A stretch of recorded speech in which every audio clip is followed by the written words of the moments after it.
Hello dear students, in previous class what we have studied? We have studied about the what is RDBMS and what is DBMS and the history of database management system and the features or characteristics of DBMS and the relation between RDBMS and DBMS. So, ನಾವು previous class ಅಲ್ಲಿ ಏನೇನು ತಿಳ್ಕೊಂಡ್ವಿ? Database management system ಅಂದ್ರೆ ಏನು, relational database management system ಅಂದ್ರೆ ಏನು, history of database management system ಹೇಗಿರುತ್ತೆ, next features are characteristics of DBMS ಅಂದ್ರೆ ಏನು, ನೆಕ್ಸ್ಟ್ ರಿಲೇಷನಲ್ ಅಂದ್ರೆ ಡಿಫ್ರೆನ್ಸ್ ಬಿಟ್ವೀನ್ RDBMS ಮತ್ತು DBMSಗೂ ಇರೋ ಡಿಫ್ರೆನ್ಸ್ನ ನಾವು ತಿಳ್ಕೊಂಡ್ವಿ. ಸೊ ಇವತ್ತಿನ ಕ್ಲಾಸಲ್ಲಿ ನಾವು advantages of DBMS and disadvantages of DBMS. So advantages ಮತ್ತೆ ಡಿಸ್ಅಡ್ವಾಂಟೇಜಸ್ ಆಫ್ DBMS ಅಂದ್ರೆ ಏನೇನಿದೆ ಅಂತ ತಿಳ್ಕೊಳ್ತಾ ಹೋಗೋಣ. So first one advantages of DBMS. Advantages of DBMS. So ಯಾವುದೇ ಒಂದು ಸಾಫ್ಟ್ವೇರ್ ಆಗಲಿ ಅಥವಾ ಯಾವುದೇ ಒಂದು ಪ್ರಾಡಕ್ಟ್ ಆಗಲಿ, ಸೊ ನಾವು ಎಲ್ಲದಕ್ಕೂ ಏನಿರುತ್ತೆ, ಒಂದು ಸಾಫ್ಟ್ವೇರ್ ಪ್ರಾಡಕ್ಟ್ ಆಗಲಿ ಅಥವಾ ಒಂದು ವಸ್ತುವಿಗೆ ಆಗಲಿ ಯಾವಾಗಲೂ ಅಡ್ವಾಂಟೇಜಸ್ ಮತ್ತೆ ಡಿಸ್ಅಡ್ವಾಂಟೇಜಸ್ ಕೂಡ ಇರುತ್ತೆ. ಅಂದ್ರೆ ಅದರಿಂದ ಎಷ್ಟು ಉಪಯೋಗ ಇರುತ್ತೋ ಕೆಲವೊಂದಿಷ್ಟು ನೆಗೆಟಿವ್ ಥಾಟ್ಸು ಕೂಡ ಇರುತ್ತೆ, ಅಂದ್ರೆ ನೆಗೆಟಿವ್ ಪಾಯಿಂಟ್ಸ್ ಕೂಡ ಇರುತ್ತೆ. ಫಾರ್ ಎಕ್ಸಾಂಪಲ್ ಮೊಬೈಲಿಂದ ತುಂಬಾನೇ ಉಪಯೋಗ ಇದೆ, ಹಾಗೆ ಕೆಲವೊಂದಿಷ್ಟು ಡಿಮೆರಿಟ್ಸ್ ಕೂಡ ಇದೆ. ಅಂದ್ರೆ ಜಾಸ್ತಿ ನೋಡೋದ್ರಿಂದ ಕಣ್ಣು ಬರುತ್ತೆ. ಸೊ ಈ ತರ ಎಲ್ಲ ಡಿಸ್ಅಡ್ವಾಂಟೇಜಸ್ ಕೂಡ ಇರುತ್ತೆ. ಅಡ್ವಾಂಟೇಜಸ್ ಮತ್ತೆ ಡಿಸ್ಅಡ್ವಾಂಟೇಜಸ್ ಒಂದೇನಾದ್ರೂ ಪ್ರಾಡಕ್ಟ್ ತಯಾರಾದಾಗ ಅಥವಾ ಒಂದೇನಾದ್ರೂ ಸಾಫ್ಟ್ವೇರ್ ತಯಾರಾದಾಗ ಅಥವಾ ಒಂದೇನಾದ್ರೂ ಥಿಂಗ್ಸ್ ತಗೊಂಡ್ರು, ಸೊ ಅದರಲ್ಲಿ ನಮಗೆ ಅಡ್ವಾಂಟೇಜಸ್ ಅಂಡ್ ಡಿಸ್ಅಡ್ವಾಂಟೇಜಸ್ ಇರುತ್ತೆ. ಹಾಗೇನೆ DBMS ಅಲ್ಲೂ ಸಹ advantages of DBMS and disadvantages of DBMS. ಅಂದ್ರೆ DBMS ಅಲ್ಲಿ ಎಷ್ಟು ಅಡ್ವಾಂಟೇಜಸ್ ಇದೆಯೋ ಕೆಲವೊಂದಿಷ್ಟು ಡಿಸ್ಅಡ್ವಾಂಟೇಜಸ್ ಸಹ ಇದೆ. So what are the advantages of DBMS? Let us know about them. So ಒಂದೊಂದೇ ಅಡ್ವಾಂಟೇಜಸ್ ಬಗ್ಗೆ ತಿಳ್ಕೊಳ್ತಾ ಹೋಗೋಣ.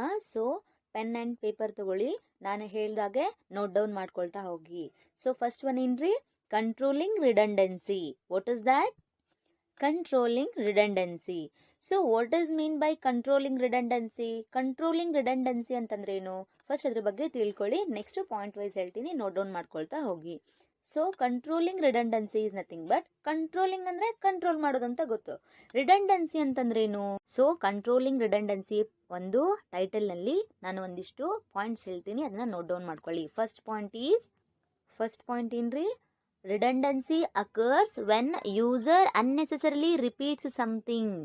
So first point is redundancy occurs when a writer unnecessarily repeats something and user should avoid it. It is a first point. Second point is what? Private files cannot be shared to another application or multiple applications. So second point is what? Private files cannot be shared to another application or multiple application. And the third point is redundancy keeps the wastage of storage space by having centralized database. Most of this can be avoided. So third point is what? Redundancy keeps the wastage of storage space by having centralized database. Most of this can be avoided. And the fourth point is it is not possible that all redundancy should be eliminated. Sometimes there is a technical reasons for maintaining multiple copies of the same data. So this is the first subheading of controlling redundancy explanation. So controlling redundancy ಬಗ್ಗೆ ಕೇಳಿದಾಗ so ಇದನ್ನ ಬರಿಬೇಕು. So ಇವಾಗ explanation ಹೇಳ್ತೀನಿ, ಕೇಳ್ರಿ. So controlling redundancy ಅಂದ್ರೆ ಏನು? Controlling means control ಮಾಡೋದು ಅಂತ ಗೊತ್ತಿರುತ್ತೆ. ರಿಡಂಡೆನ್ಸಿ ಅಂದ್ರೆ ಏನು? Redundancy means wastage of space. So ಕೆಲವೊಂದ್ ಸರ್ತಿ ಏನ್ ಮಾಡಿರ್ತಾನೆ ಯೂಸರ್, ಏನ್ ಮಾಡಿರ್ತಾರೆ ಅಂತಂದ್ರೆ ಒಂದು ಫಾರ್ ಎಕ್ಸಾಂಪಲ್ ಹೇಳ್ಬೇಕಂದ್ರೆ ಡಿಸೈನ್ ಅಂತ ತಿಳ್ಕೊಳ್ಳಿ, ಒಂದು ಚೆನ್ನಾಗಿರೋ ಡಿಸೈನ್ನ ಒಂದು ಡಿಸ್ಪ್ಲೇ ಆಗಿರುತ್ತೆ. ಡಿಸೈನ್ನ ನಾವು ಅದನ್ನ ಕಮೆಂಟ್ ಮಾಡಬೇಕು ಆ ಡಿಸೈನ್ಗೆ. ಸೊ ಏನಂತ ಕಮೆಂಟ್ ಮಾಡ್ತೀರಾ? ಸೊ ಇದನ್ನ beautiful design, very nice design, wonderful design, fabulous design ಅಂತ ಹೇಳ್ತೀವಿ ಅನ್ಕೊಳ್ಳಿ. ಸೊ ನಮಗೆ ಅಲ್ಲಿ ಜಸ್ಟ್ ಅದ್ರ ಬಗ್ಗೆ ಹೊಗಳ್ಬೇಕಾಗಿರುತ್ತೆ, ಅಂದ್ರೆ ವೆರಿ ನೈಸ್ ಡಿಸೈನ್ ಅಂತ, ಇಟ್ ಈಸ್ ಕಂಫರ್ಟೇಬಲ್ ಅಥವಾ ಬ್ಯೂಟಿಫುಲ್ ಡಿಸೈನ್ ಈ ತರ ಅಷ್ಟೇ ಹೇಳ್ಬೇಕಾಗಿರುತ್ತೆ. ಬಟ್ ಕೆಲವೊಂದ್ ಸರ್ತಿ ಯೂಸರ್ಸ್ ಏನ್ ಮಾಡ್ತಾರೆ ಅಂದ್ರೆ ಕೆಲವೊಂದಿಷ್ಟನ್ನ ರಿಪೀಟ್ ಹೇಳಿರ್ತಾರೆ. ಹೇಗೆ ಹೇಳಿರ್ತಾರೆ ಅಂತಂದ್ರೆ beautiful, fabulous, very nice design. So ಈ ತರ 3 ವರ್ಡ್ಸ್ 4 ವರ್ಡ್ಸ್ ಹಾಕಿ ಒಂದೇ ಒಂದು ಡಿಸೈನ್ ನ ಕಮೆಂಟ್ ಮಾಡಿರ್ತಾರೆ. ಅವಾಗ ಏನಾಗುತ್ತೆ, ಸ್ಪೇಸು ಜಾಸ್ತಿ ತಗೊಳುತ್ತೆ. ಸೊ ಈ ತರ ಸ್ಪೇಸಸ್ ನ ನಾವು ಕಂಟ್ರೋಲ್ ಮಾಡ್ಲಿಕ್ಕೆ ಏನ್ ಮಾಡುತ್ತೆ, ಕಂಟ್ರೋಲಿಂಗ್ ರಿಡಂಡೆನ್ಸಿ ತುಂಬಾನೇ ಹೆಲ್ಪ್ ಆಗುತ್ತೆ. Controlling redundancy means what? Redundancy is nothing but wastage space. ಈ ಒಂದು ವೇಸ್ಟೇಜ್ ಸ್ಪೇಸ್ ನ ಏನ್ ಮಾಡುತ್ತೆ, ಫಸ್ಟ್ ಪಾಯಿಂಟ್ ನಾ ಏನು ಹೇಳಿದ್ದೆ, when a user write unnecessarily repeats something, writer should avoid it or user should avoid it. ಅಂದ್ರೆ ನಾವು ಯಾವುದು ಯೂಸರ್ ಆಗಿರ್ತಕ್ಕಂತಹ ನಾವು DBMS ಅಲ್ಲಿ ಏನ್ ಸ್ಟೋರ್ ಆಗಿರುತ್ತೋ ಆ ತರ ಡೇಟಾನ ರಿಪೀಟ್ ಆಗಿ ನಾವು ವರ್ಡ್ಸ್ ನ ಬರಿಬಾರ್ದು ಅಥವಾ ವೇಸ್ಟೇಜ್ ವರ್ಡ್ ನ ಬರಿಬಾರ್ದು. ಇಂಪಾರ್ಟೆಂಟ್ ಏನಿದೆ ಅದನ್ನ ಫಿಲ್ಅಪ್ ಮಾಡಬೇಕು. ಅಂದ್ರೆ ನಮ್ಗೆ ಎಷ್ಟು ಸ್ಪೇಸ್ ಉಳಿಯುತ್ತೋ ಅಷ್ಟು ಚೆನ್ನಾಗಿ ನಮ್ಗೆ ಆಲ್ಮೋಸ್ಟ್ ಸ್ಟೋರೇಜ್ ನಮಗೆ ಹೆಲ್ಪ್ಫುಲ್ ಆಗುತ್ತೆ. So that is why we use user should unnecessarily repeats. User should not be unnecessarily repeats the something data. So user should avoid it. Second one is private files cannot be shared to another application or multiple application. So ಇವಾಗ document ಅಲ್ಲಿ ನಾವು save ಮಾಡಬೇಕಾದ್ರೆ ಏನ್ ಮಾಡಿರ್ತೀವಿ, public, private, protected ಅಂತ ಬರ್ದಿರ್ತೀವಿ. So ಕೆಲವೊಂದಿಷ್ಟು files ಇನ್ನೊಂದು application software ಡಿವೈಸ್ಗೆ share ಮಾಡದೇ ಇರೋ ರೀತಿನ ನಾವು ಪ್ರೈವೇಟ್ ಇಟ್ಟಿರ್ತೀವಿ.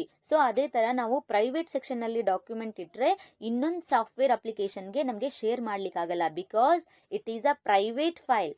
When it will be a private file, it cannot be shared to another application or multiple application.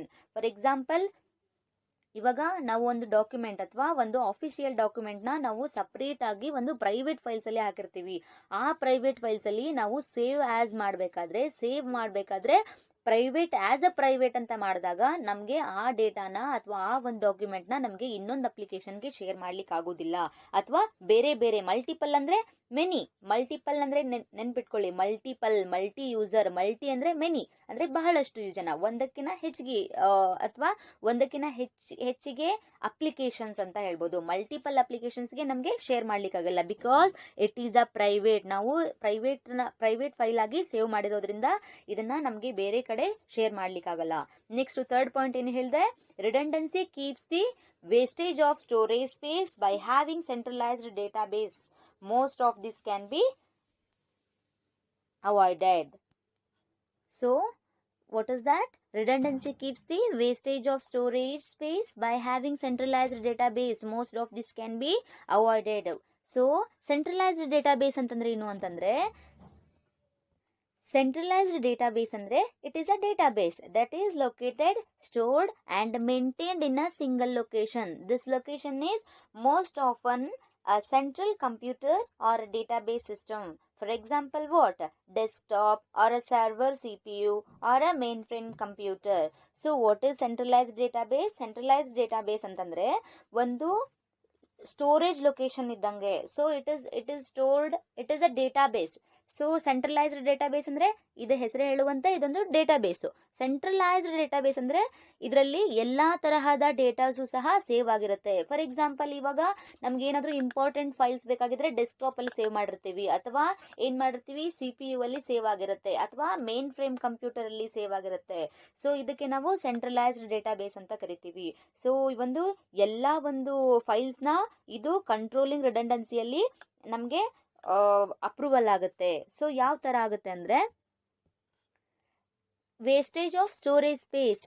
So ಯಾವ ತರ ವೇಸ್ಟೇಜ್ ಸ್ಪೇಸ್ ಇರುತ್ತೋ ಅದನ್ನೆಲ್ಲಾನು ಕನ್ಸ್ಯೂಮ್ ಮಾಡಿ ಒಂದು ಆಪ್ಟಿಮೈಸೇಷನ್ ಅಲ್ಲಿ ಒಂದು ಡೇಟಾಬೇಸ್ ಅನ್ನ, ಸೆಂಟ್ರಲೈಸ್ಡ್ ಡೇಟಾಬೇಸ್ ಇದು ಹೆಲ್ಪ್ ಮಾಡುತ್ತೆ. ಸೊ ಎಲ್ಲಾ ವೇಸ್ಟೇಜ್ ಸ್ಪೇಸ್ ಅನ್ನೆಲ್ಲ ತೆಗೆದು ನಮ್ಗೆ ಒಂದು ಒಳ್ಳೆ ಫಾರ್ಮೆಟ್ ಅಲ್ಲಿ ಡೇಟಾಬೇಸ್ ಸೇವ್ ಆಗಿರುತ್ತೆ.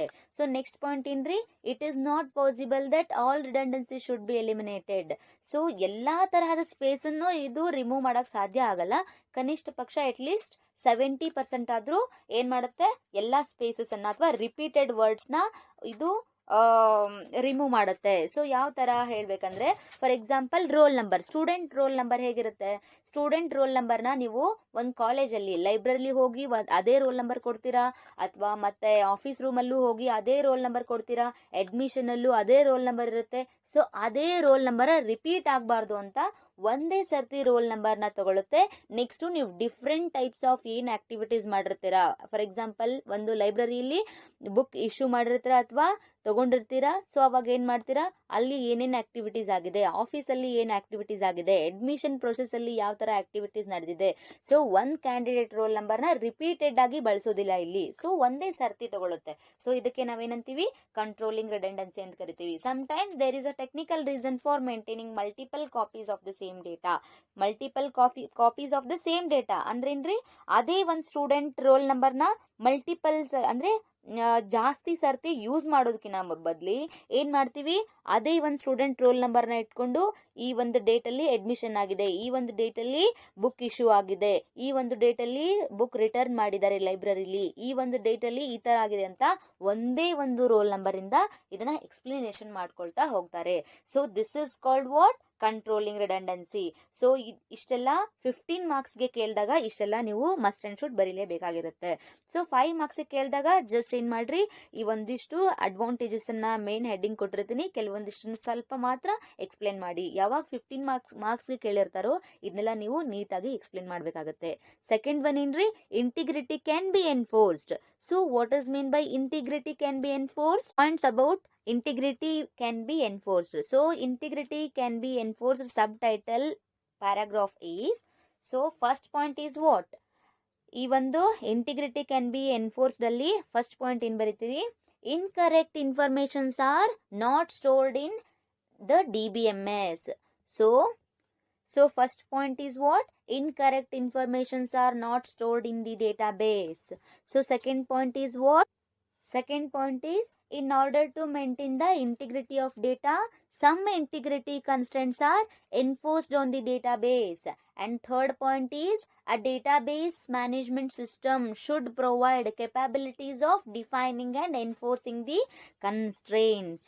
So first one ಏನ್ರಿ, incorrect informations are not stored in the database. So ಕೆಲವೊಂದಿಷ್ಟು ಇನ್ಕರೆಕ್ಟ್ ಇನ್ಫಾರ್ಮೇಶನ್ ಅಂದ್ರೆ ಒಂದು ರೋಲ್ ನಂಬರ್ ಅಲ್ಲಿರೋ ಸ್ಟೂಡೆಂಟ್ನ ಇವಾಗ ಒಂದು ಡೇಟಾಬೇಸ್ ಕೊಟ್ಕೊಳ್ತಾ ಹೋಗಿರ್ತೀವಿ. ಸೊ ಆವಾಗ ಇನ್ಕರೆಕ್ಟ್ ಇನ್ಫಾರ್ಮೇಶನ್ ಅಂದ್ರೆ ಇವಾಗ ಒಂದು ನಿಮ್ದು ID ಕಾರ್ಡ್ ಆಗಿರ್ಬೋದು ಅಥವಾ ನಿಮ್ಮ ರೋಲ್ ನಂಬರ್ ಒಂದು ಅಟೆಂಡೆನ್ಸ್ ಶೀಟ್ ಆಗಿರ್ಬೋದು, ಕೆಲವೊಂದಿಷ್ಟು ಇನ್ಕರೆಕ್ಟ್ ಇನ್ಫಾರ್ಮೇಶನ್ ನ ತಗೊಳ್ಳೋದಿಲ್ಲ.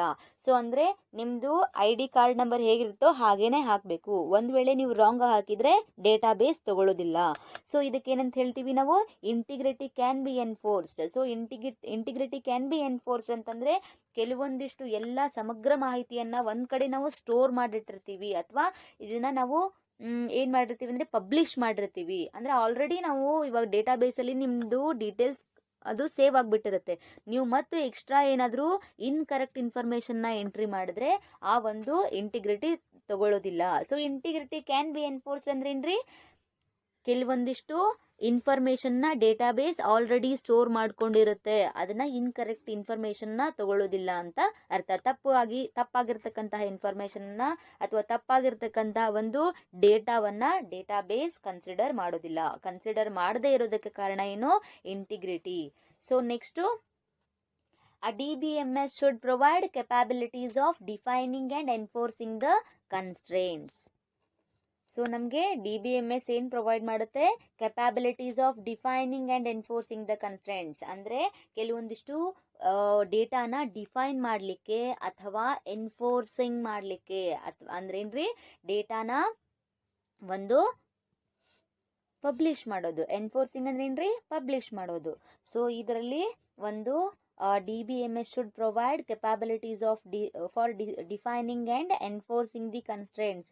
ಸೊ ಒಂದು DBMS ಅಲ್ಲಿ ನಾವು ಡೇಟಾನ ಡಿಫೈನ್ ಮಾಡಬೇಕಾದ್ರೆ ಅಥವಾ ಎನ್ಫೋರ್ಸಿಂಗ್ ಪಬ್ಲಿಷ್ ಮಾಡಬೇಕಾದ್ರೆ ಒಂದಿಷ್ಟು ಕನ್ಸ್ಟ್ರೇಂಟ್ಸ್ ಅಂದ್ರೆ ಏನ್ರಿ, ರೂಲ್ಸ್ ಅಂಡ್ ರೆಗ್ಯುಲೇಷನ್ಸ್ ಇರುತ್ತೆ. ಸೊ ಅದ್ರ ಪ್ರಕಾರ ನಾವೇನ್ ಮಾಡಬೇಕು, DBMS ಅಲ್ಲಿ ಡೇಟಾನ ಇನ್ಫಾರ್ಮೇಶನ್ ನ ಸ್ಟೋರ್ ಮಾಡ್ಕೊಳ್ತಾ ಹೋಗ್ಬೇಕು. ನೆಕ್ಸ್ಟ್ ಏನ್ರಿ, in order to maintain the integrity of data, some integrity constraints are enforced on the database. So ನಮಗೆ ಒಂದು ಇಂಟಿಗ್ರಿಟಿ ಆಫ್ ಡೇಟಾ, ಕೆಲವೊಂದಿಷ್ಟು ಸಮಗ್ರವಾದ ಮಾಹಿತಿಯನ್ನ ಅಥವಾ ಕೆಲವೊಂದಿಷ್ಟು ಇನ್ಫಾರ್ಮೇಶನ್ ಅನ್ನ ನಾವು ಮೇಂಟೈನ್ ಮಾಡಬೇಕಾದ್ರೆ ಡೇಟಾಬೇಸಲ್ಲಿ, ಸೊ ಏನಾಗುತ್ತೆ, sometimes some integrity constraints are enforced on the database. So some integrity of the constraints ಅಂದ್ರೆ ಏನ್ರಿ, ಈ ಒಂದು ಮಾಹಿತಿಯನ್ನ ರೂಲ್ಸ್ ಅಂಡ್ ರೆಗ್ಯುಲೇಷನ್ಸ್ ಅಲ್ಲಿ ನಾವೇನ್ ಮಾಡ್ಬೇಕಾಗುತ್ತೆ, ಒಂದು ಡೇಟಾಬೇಸ್ ಅಲ್ಲಿ ಸ್ಟೋರ್ ಮಾಡ್ಕೊಳ್ಬೇಕಾಗುತ್ತೆ. ಸೊ ಇದಕ್ಕೆ ನಾವೇನಂತ ಕರಿತೀವಿ, ಇಂಟಿಗ್ರಿಟಿ ಕ್ಯಾನ್ ಬಿ ಎನ್ಫೋರ್ಸ್ಡ್ ಅಂತ ಕರಿತೀವಿ. ಸೊ ನಮ್ಗೆ ಫಸ್ಟ್ ಒನ್ ಏನ್ರಿ, controlling redundancy. So wastage of storage space ನ ನಾವು ಕನ್ಸ್ಯೂಮ್ ಮಾಡೋದ್ರಲ್ಲಿ ಕಂಟ್ರೋಲಿಂಗ್ ರಿಡಂಡೆನ್ಸಿ ಹೆಲ್ಪ್ ಆಗುತ್ತೆ. Second one, integrity can be enforced ಅಂತಂದ್ರೆ ಏನ್ರಿ, ಒಂದು ಇನ್ಕರೆಕ್ಟ್ ಇನ್ಫಾರ್ಮೇಶನ್ ಅನ್ನ ನಾವು ಡೇಟಾಬೇಸ್ಗೆ ಕೊಡ್ಲಿಕ್ಕೆ ಆಗೋದಿಲ್ಲ, ಇದು ತಗೊಳ್ಳೋದಿಲ್ಲ ಸಹ. ಸೊ ನಾವು ನೆಕ್ಸ್ಟ್ ಏನ್ ಮಾಡ್ಬೇಕು, ಇಂಟಿಗ್ರಿಟಿ ಕ್ಯಾನ್ ಬಿ ಎನ್ಫೋರ್ಸ್ಡ್ ಅಲ್ಲಿ ಕೆಲವೊಂದಿಷ್ಟು ಮಾಹಿತಿಯನ್ನ ಇನ್ಕರೆಕ್ಟ್ ಇನ್ಪುಟ್ ನ ನಾವು ಕೊಡ್ಲಿಕ್ಕೆ ಆಗೋದಿಲ್ಲ, ಕೊಟ್ರೆ ಅದು ತಗೊಳ್ಳೋದು ಇಲ್ಲ, because it has already existing data, that is why it cannot be taken as a wrong input. So next ಏನ್ರಿ, inconsistency can be avoided. So what is mean by inconsistency can be avoided?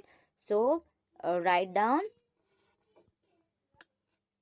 So ಇದ್ರ explanation ತಿಳ್ಕೊಳ್ಳೋದಕ್ಕಿಂತ ಮುಂಚೆ ಇದ್ರದ explanation ಅಂದ್ರೆ ಸಬ್ heading inconsistency can be avoided, ಇದನ್ನ explanation ಬರ್ಕೊಳ್ಳಿ. ಏನು first point ಏನ್ರಿ, two entries regarding the same data will not agri. So what is that, two entries regarding the same data will not agree.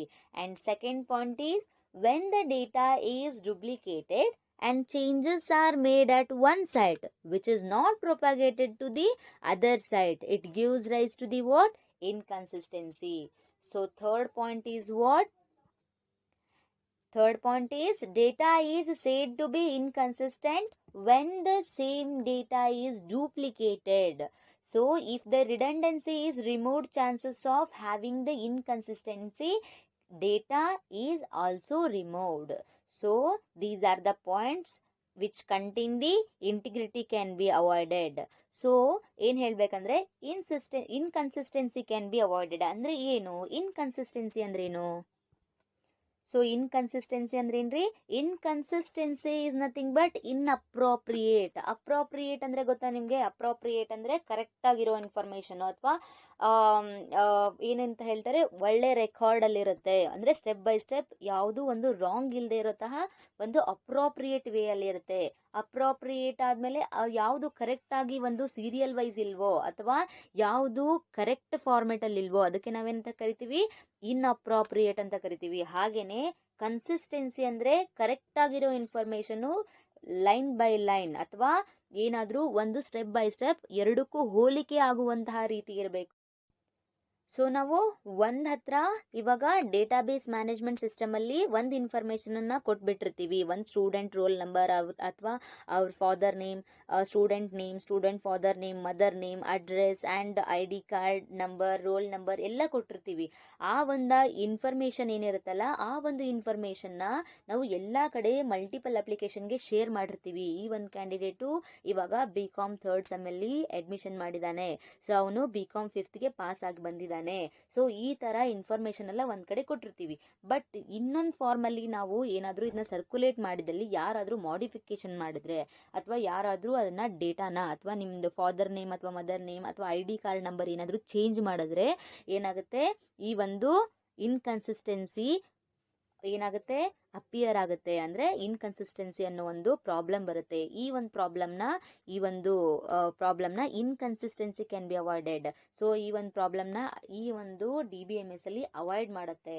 So ನಮಗೆ inconsistency can be avoided ಅಂತ ಎದಕ್ಕೆ help ಆಗುತ್ತೆ ಅಂತಂದ್ರೆ, first one ಏನ್ ಬರ್ಸಿದೀನಿ, two entries regarding the same data will not agree. ಅಂದ್ರೆ two entries regarding the same data. Two entries ಅಂದ್ರೆ ನಾ ಹೇಳಿದ್ನಲ್ಲ ಅವಾಗಲೇ, ಸ್ಟೂಡೆಂಟ್ ಇನ್ಫಾರ್ಮೇಶನ್ ಇರುತ್ತೆ, ಆ ಒಂದು ಫಾದರ್ ನೇಮ್, ಮದರ್ ನೇಮ್ ಮತ್ತು ಅಡ್ರೆಸ್ ಇರುತ್ತೆ, ID ಕಾರ್ಡ್ ನಂಬರ್ ಇರುತ್ತೆ. ಒಂದ್ ವೇಳೆ ಈ ID ಕಾರ್ಡ್ ಇದೆಲ್ಲ ಒಂದು ಇನ್ಫಾರ್ಮೇಶನ್ ನೀವು ಕೊಟ್ಟಿದ್ರೆ, ಇನ್ನೂ ಒಂದ್ ಕಡೆ ಇನ್ನೊಂದು ಬೇರೆ ತರ ID ಕಾರ್ಡ್ ನಂಬರ್ ಅಥವಾ ಬೇರೆ ಏನಾದ್ರು ಇನ್ಫಾರ್ಮೇಶನ್ ಕೊಟ್ರೆ ಎರಡು ಸಿಂಕ್ ಆಗ್ಲಿಲ್ಲ ಅಂತಂದ್ರೆ ಏನಾಗುತ್ತೆ, inconsistency can be avoided. Inconsistency ಅದು ಇನ್ಕನ್ಸಿಸ್ಟೆನ್ಸಿ ಅಂತ ಅನಿಸ್ಕೊಳ್ಳುತ್ತೆ. ಅದನ್ನು ಆ ತರಹ ಒಂದು 2 ಎಂಟ್ರೀಸ್ ಅಂದರೆ 2 ಸತಿ ಎಂಟ್ರೀಸ್ ಮಾಡಿರ್ತಕ್ಕಂತಹ ಒಂದು ಸೇಮ್ ಡೇಟಾನ ಈ ಒಂದು ಡೇಟಾಬೇಸ್ ತಗೊಳ್ಳೋದಿಲ್ಲ. ಯಾವುದಾದ್ರೂ ಒಂದು ಇನ್ಫಾರ್ಮೇಷನ್ನ ಕೊಡಬೇಕು. ಆ ಇನ್ಫಾರ್ಮೇಷನ್ನು ಅಕ್ಯುರೇಟ್ ಆಗಿರಬೇಕು, ಅಂದರೆ ಒಂದು ಪರ್ಫೆಕ್ಟ್ ಆಗಿರಬೇಕು, ಯಾವುದೇ ಅದರಲ್ಲಿ ರಾಂಗ್ ಇರಬಾರ್ದು. ನೆಕ್ಸ್ಟ್ ಏನ್ರಿ, data is said to be inconsistent when the same data is duplicated ಅಂದರೆ ಆ ಒಂದು ಡೇಟಾನ ಡೂಪ್ಲಿಕೇಟ್ ಮಾಡೋದ್ರಲ್ಲಿ.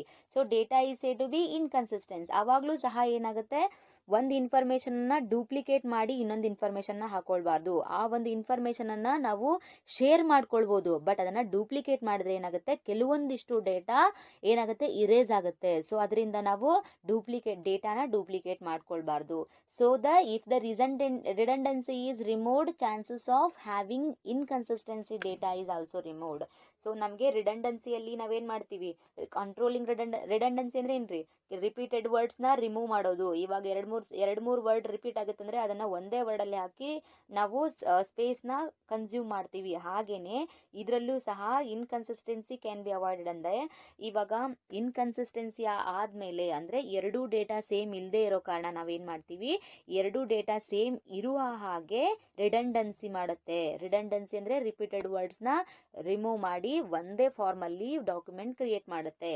Next, when the same data is duplicated and changes are made at one site which is not propagated to other site, it gives rise to inconsistency. So ನಾವಾಗಲೇ ಹೇಳಿದಾಗೆ, when the same data is duplicated, ಯಾವಾಗ ಒಂದು same data duplicate ಆಗುತ್ತೋ ಅಥವಾ ಬೇರೆ ಸೈಟಲ್ಲಿ, ಒಂದು ಸೈಟಲ್ಲಿ, for example ನೀವೇನು ಮಾಡ್ತೀರಿ, ಮೊಬೈಲಲ್ಲಿ ಕಂಪ್ಯೂಟರಲ್ಲಿ ಏನು ಮಾಡಿರ್ತೀರಿ, ನೀವು ಡೇಟಾನ ಸೇವ್ ಮಾಡಿರ್ತೀರಿ, ಅಥವಾ ಒಂದು ಡೇಟಾ ಬೇಸಲ್ಲಿ ನಿಮ್ಮ ಡೇಟಾನ ಅಂದರೆ ಇನ್ಫಾರ್ಮೇಷನ್ನ ಸೇವ್ ಮಾಡಿರ್ತೀರಿ. ರೋಲ್ ನಂಬರ್ ಇಷ್ಟು, ಫಾದರ್ ನೇಮ್ ಇವರು, ಮದರ್ ನೇಮ್, ಹೀಗೆ ಎಲ್ಲ ಸೇವ್ ಮಾಡಿರ್ತೀರಿ.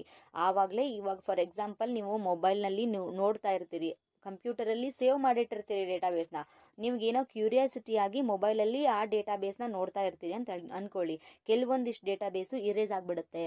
ಕೆಲವೊಂದು ಸರ್ತಿ ಏನಾಗುತ್ತೆ, ಮೊಬೈಲ್ ಸ್ಟ್ರಕ್ ಆಗಿ ಕೆಲವೊಂದಿಷ್ಟು ಡೇಟಾ ಇರೇಸ್ ಆಗಿಬಿಡುತ್ತೆ. ಸೊ ಆವಾಗ ಅಂದರೆ ಹೋಗ್ಬಿಡುತ್ತೆ.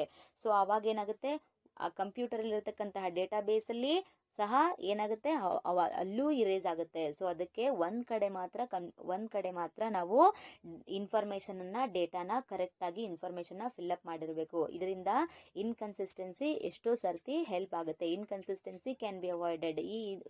ಈ ಇನ್ಕನ್ಸಿಸ್ಟೆನ್ಸಿ ಆಗೋದನ್ನ, ಅಂದರೆ ಡೇಟಾ ಹೋಗೋದನ್ನ ಅಥವಾ ಇನ್ಕರೆಕ್ಟ್ ಇನ್ಫಾರ್ಮೇಷನ್ ಬರೋದನ್ನ ನಾವು ತಪ್ಪಿಸ್ಬೋದು.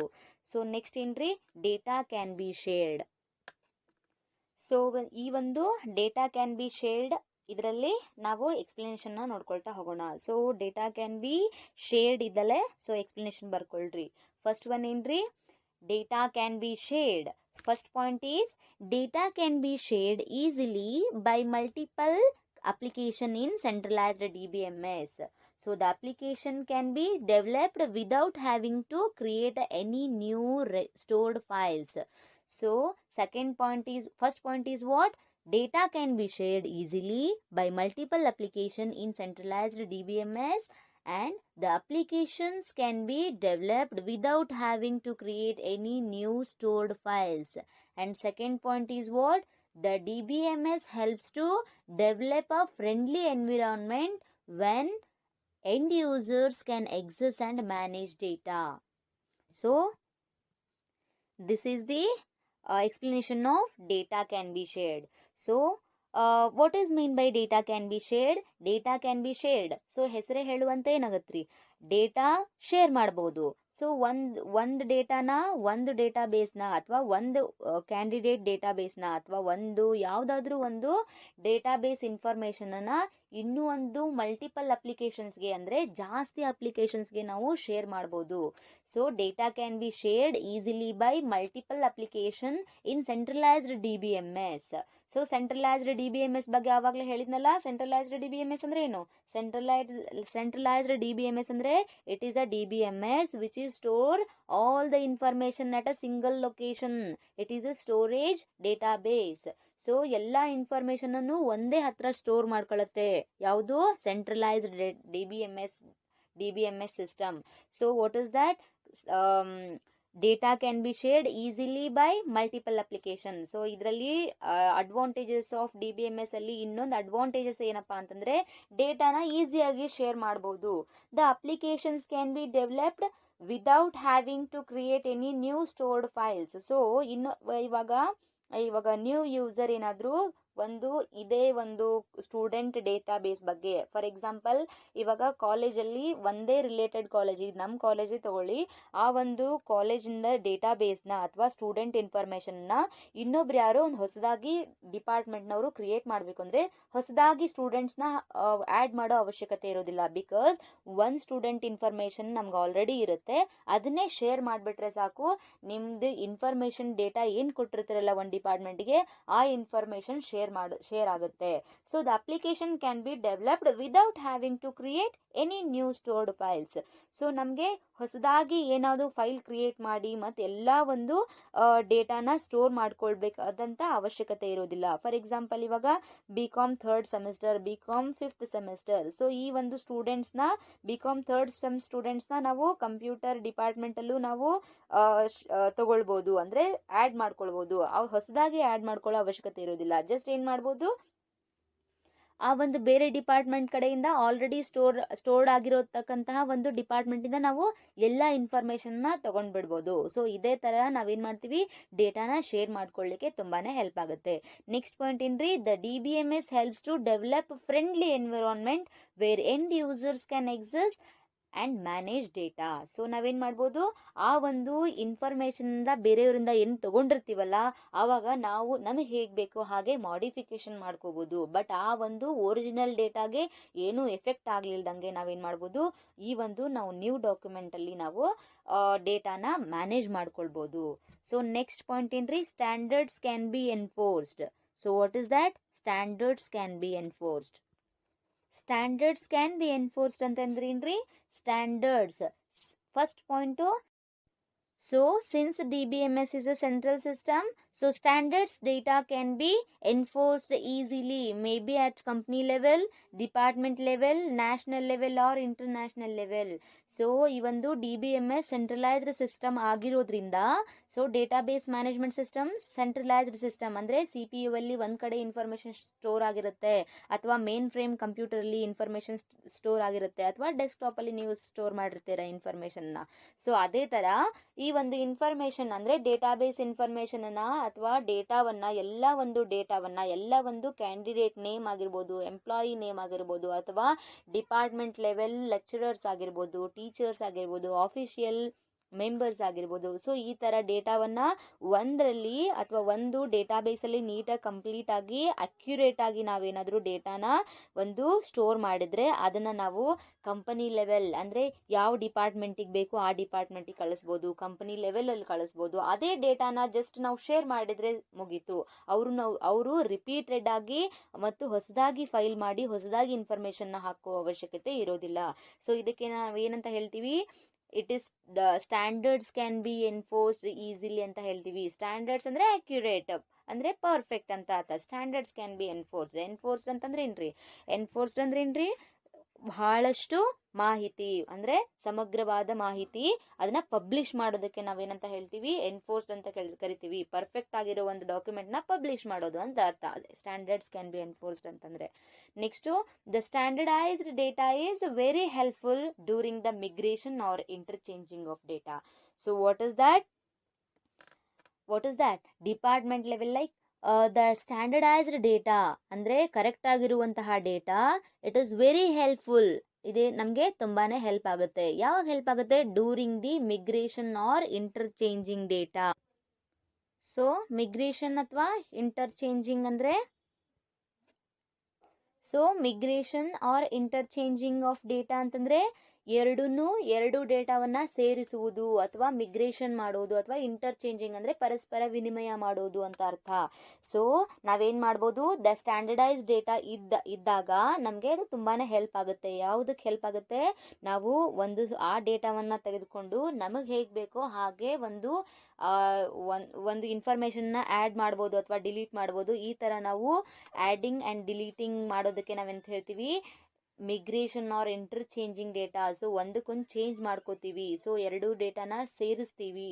ಸೊ ಇದಕ್ಕೆ ನಾವೇನಂತ ಹೇಳ್ತೀವಿ, ಇಂಟರ್ಚೇಂಜಿಂಗ್ ಆರ್ ಮಿಗ್ರೇಷನ್ ಆಫ್ ಡೇಟಾ ಅಂತ ಹೇಳ್ತೀವಿ. The file system is on independent system. So standard cannot be easily enforced on multiple independent applications. The file system is on independent system. File system ಏನಿರುತ್ತೆ ರೀ, independent system ಆಗಿರುತ್ತೆ. So standards cannot be easily enforced on multiple independent application. So ಏನಾಗಿರುತ್ತೆ, ಒಂದೊಂದು file ಸಹ independent ಆಗಿರುತ್ತೆ, ಯಾವುದಕ್ಕೂ depend ಆಗಿರಲ್ಲ. ಇವಾಗ ಸ್ಟೂಡೆಂಟ್ ರೋಲ್ ನಂಬರ್ ಅಥವಾ ಎಂಪ್ಲಾಯಿ ಐ ಡಿ ಹಾಕಿದಾಗ ಅವ್ರ ಸ್ಯಾಲ್ರಿ ಎಷ್ಟು, ಅವ್ರು ಎಷ್ಟು ಸ್ಯಾಲ್ರಿಲಿ ಎಷ್ಟು ಎಕ್ಸ್ಟ್ರಾ OT ಮಾಡಿದ್ದಾರೆ, ಎಷ್ಟು ಸ್ಯಾಲ್ರಿ ಆಗಿದೆ, ಎಷ್ಟನೇ ತಾರೀಕಿಗೆ ಆಗಿದೆ, ಈ ಥರ ಎಲ್ಲ ಇನ್ಫಾರ್ಮೇಷನನ್ನು ನಾವು ಒಂದು ಇಂಡಿಪೆಂಡೆಂಟ್ಲಿ ಸೇವ್ ಆಗ್ತಾ ಇರುತ್ತೆ. ಡೇಟಾಬೇಸ್ ಏನು ಮಾಡಿರುತ್ತೆ, ಇಂಡಿಪೆಂಡೆಂಟಾಗಿ ಸೇವ್ ಮಾಡಿರುತ್ತೆ. ಆ ಒಂದು ಇಂಡಿಪೆಂಡೆಂಟ್ ಡೇಟಾನ ನಾವು ಈಸಿಲಿಯಾಗಿ ನಾವು ಎಲ್ಲ ಒಂದು ಒಂದು ಅಪ್ಲಿಕೇಶನ್ಸ್ಗೆ ಓಕೆ, ಸೆಕೆಂಡ್ ಅಪ್ಲಿಕೇಶನ್ಸ್ಗೆ, ಮಲ್ಟಿಪಲ್ ಅಪ್ಲಿಕೇಶನ್ಸ್ಗೆ ಶೇರ್ ಮಾಡಬೇಕಾದ್ರೆ ಕೆಲವೊಂದು ಸರ್ತಿ ಏನಾಗುತ್ತೆ, ಪಬ್ಲಿಷ್ ಆಗೋದಿಲ್ಲ. ಸೊ ಏನಾಗುತ್ತೆ, ಇವಾಗ ಇಂಡಿಪೆಂಡೆಂಟಾಗಿ ಇನ್ಫಾರ್ಮೇಷನ್ನ ನಾವು ಕಳಿಸ್ತಾ ಇರ್ತೀವಿ. ಸ್ಟ್ಯಾಂಡರ್ಡ್ಸ್ ಕೆನಾಟ್ ಬಿ ಈಸಿಲಿ ಅಂದರೆ ಅದಕ್ಕೊಂದು ರೂಲ್ಸ್ ಆ್ಯಂಡ್ ರೆಗ್ಯುಲೇಷನ್ಸ್ ಇರುತ್ತೆ. ಆ ಒಂದು ರೂಲ್ಸ್ ಆ್ಯಂಡ್ ರೆಗ್ಯುಲೇಷನ್ದಾನೆ ಅಥವಾ ಈ ಥರನೇ ಇನ್ಫಾರ್ಮೇಷನ್ನ ಶೇರ್ ಮಾಡಬೇಕು ಅಂತಿರುತ್ತೆ. ಅದೇ ಥರ ಒಂದು ಫೈಲ್ನ ಶೇರ್ ಮಾಡಿದ್ರೆ ಮಾತ್ರ ನಮಗೆ ಯಾವುದೇ ಪ್ರಾಬ್ಲಮ್ ಇಲ್ದಾಗೆ ಈ ಒಂದು ಡೇಟಾವನ್ನು ಟ್ರಾನ್ಸ್ಫರ್ ಮಾಡ್ಬೋದು. ಆದರೆ ಬರೀ ಜಸ್ಟ್ ನಾವು ಡೂಪ್ಲಿಕೇಟ್ ಮಾಡಿದ್ರೂ ಇರೇಸ್ ಆಗುತ್ತೆ. ಸೊ ಅದನ್ನೇ ಏನು ಹೇಳ್ತಿದ್ದಾರೆ ಅಂತಂದರೆ, file system is on independent system. So ಇದೊಂದು ಇಂಡಿಪೆಂಡೆಂಟ್ ಆಗಿರ್ತಕ್ಕಂಥ ಎಲ್ಲ ಡೇಟಾವನ್ನು ಕಲೆಕ್ಟ್ ಮಾಡುತ್ತೆ. Next, so standards cannot be easily enforced. So ಆ ಒಂದು ಸ್ಟ್ಯಾಂಡರ್ಡ್ ಈಸಿಯಾಗಿ ಎನ್ಫೋರ್ಸ್ ಆಗಿರೋದಿಲ್ಲ, ಅಂದರೆ ಈಸಿಯಾಗಿ ಪಬ್ಲಿಷ್ ಆಗಿರೋದಿಲ್ಲ. ಅದು ಯಾವ ಥರ ಆಗಿರುತ್ತೆ, ಒಂದು ಅಕ್ಯುರೇಟ್ ಇನ್ಫಾರ್ಮೇಷನಿಂದ ಆಗಿರುತ್ತೆ, ಅಕ್ಯುರೇಟ್ ಸ್ಟ್ಯಾಂಡರ್ಡ್ ಇನ್ಫಾರ್ಮೇಷನಿಂದ ಆಗಿರುತ್ತೆ. ಸೊ ಈ ಒಂದು ಇನ್ಫಾರ್ಮೇಷನ್ನ ಶೇರ್ ಮಾಡಬೇಕಾದ್ರೆ ಕೆಲವೊಂದಿಷ್ಟು ರೂಲ್ಸ್ ಆ್ಯಂಡ್ ರೆಗ್ಯುಲೇಷನಿಂದ ನಾವು ಶೇರ್ ಮಾಡಬೇಕಾಗುತ್ತೆ. ಅದನ್ನು ಕಾಪಿ ಪೇಸ್ಟ್ ಮಾಡೋದಾಗಲಿ ಅಥವಾ ಡೂಪ್ಲಿಕೇಟ್ ಮಾಡೋದಾಗಲಿ ಮಾಡಬಾರ್ದು. ಯಾವಾಗಲೂ ಹೇಗೆ ಒಂದು ಪ್ರೊಸೀಜರ್ ಇರುತ್ತೋ ಅದೇ ಪ್ರೊಸೀಜರ್ ಥರ ನಾವೇನು ಮಾಡಬೇಕು, ಒಂದು ಡೇಟಾವನ್ನು ಇನ್ನೊಂದು ಅಪ್ಲಿಕೇಶನ್ಸ್ಗೆ, ನಾವು ಒಂದು ಅಪ್ಲಿಕೇಶನಿಂದ ಇನ್ನೊಂದು ಅಪ್ಲಿಕೇಶನ್ಸ್ಗೆ ಡೇಟಾವನ್ನು ಶೇರ್ ಮಾಡ್ಬೋದು. ಸೊ ನೆಕ್ಸ್ಟ್ ಏನ್ರಿ, restricting unauthorized access. So what is that? Restricting unauthorized access. So restricting unauthorized access ಅಂತಂದ್ರೆ ಏನು? ಫಸ್ಟ್ ಪಾಯಿಂಟ್ ಏನ್ರಿ, user should be restricted, and second one is here data is protected, and third point is when multiple users share a database, it is likely that some users will not be authorized to access all the information in the database. So these are the 3 points we should write in the exam. So restricting unauthorised data access ಅಂತ 6th point advantages ಬರೆದಾಗ, so ಅದರ explanation ಏನು ಬರೀಬೇಕು, first point ಏನ್ರಿ, user should be restricted. So user ಏನಿರ್ತಾರಲ್ಲ ಅದಕ್ಕೆ ಒಂದು user and admin password ಇರುತ್ತೆ. ಸೊ ಯೂಸರ್ ಮತ್ತು ಯೂಸರ್ ನೇಮ್ ಮತ್ತು ಪಾಸ್ವರ್ಡ್ ಇರುತ್ತೆ.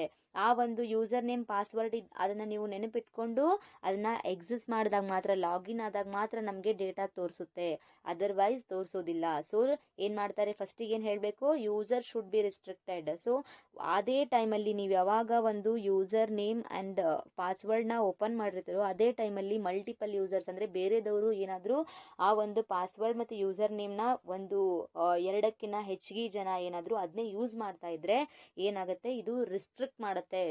ನಿಮ್ಮ ಅಕೌಂಟ್ ಹೌದು ಅಲ್ವೋ ಅಂತ ಒಂದು ಸರ್ತಿ ಚೆಕ್ ಮಾಡುತ್ತೆ. ಫಾರ್ ಎಕ್ಸಾಂಪಲ್ ನಿಮ್ಗೆ ಹೇಳಬೇಕಂದ್ರೆ ಮೇಲ್ ಐ ಡಿ ನೀವು ಓಪನ್ ಮಾಡಿರ್ತೀರಾ, ಅಥವಾ ನಿಮಗೆ ಗೊತ್ತಿಲ್ಲದೇನೆ ಯಾರಾದರೂ ಬೇರೆದವರು ಓಪನ್ ಮಾಡ್ತಿರ್ತಾರೆ ಅನ್ನೋ ಒಂದು ಕಾರಣಕ್ಕೆ ಏನು ಮಾಡುತ್ತೆ, ಅವರು ಏನು ಮಾಡ್ತಾರೆ, ಸಿಸ್ಟಮ್ ಏನು ಮಾಡುತ್ತೆ, ಒಂದು ನೋಟಿಫಿಕೇಶನ್ ಕಳಿಸುತ್ತೆ, ನೀವೇ ಯೂಸ್ ಮಾಡ್ತಾ ಇದ್ದೀರಾ, ಎಸ್ ಆರ್ ನೋ.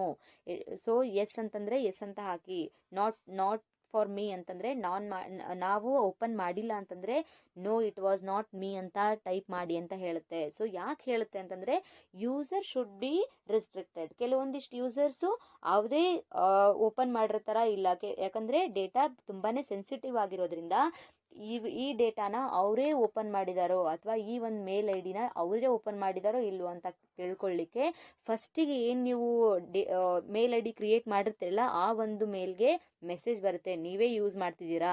ಸೊ ನೀವೇ ಅಂದರೆ ಎಸ್ ಅಂತ ಹಾಕಿ, ಎಸ್ ಅಂತ ಹಾಕಿದ್ಮೇಲೆ ನೋ ಪ್ರಾಬ್ಲಮ್. ಸೊ ಇದು ಡೇಟಾ ಪೂರ್ತಿಯಾಗಿ ಓಪನ್ ಆಗುತ್ತೆ. ಯಾವಾಗ ನೋ ಅಂತ ಬರುತ್ತೋ ಸೊ ಆವಾಗ ಯಾವುದೇ ಒಂದು ಡೇಟಾ ಅವ್ರಿಗೆ ಕಾಣಿಸೋದಿಲ್ಲ, ಬೇರೆ ಯಾರು ಯೂಸ್ ಮಾಡ್ತಿದ್ದಾರೋ ಅವ್ರಿಗೆ ಕಾಣಿಸೋದಿಲ್ಲ.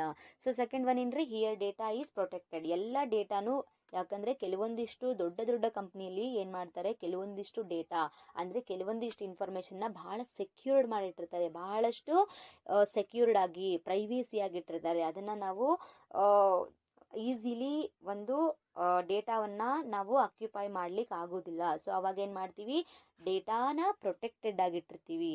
ನೆಕ್ಸ್ಟ್ ಪಾಯಿಂಟ್ ಏನ್ರಿ, when multiple users share a database, it is likely that some users will not be authorised to access all the information in the database.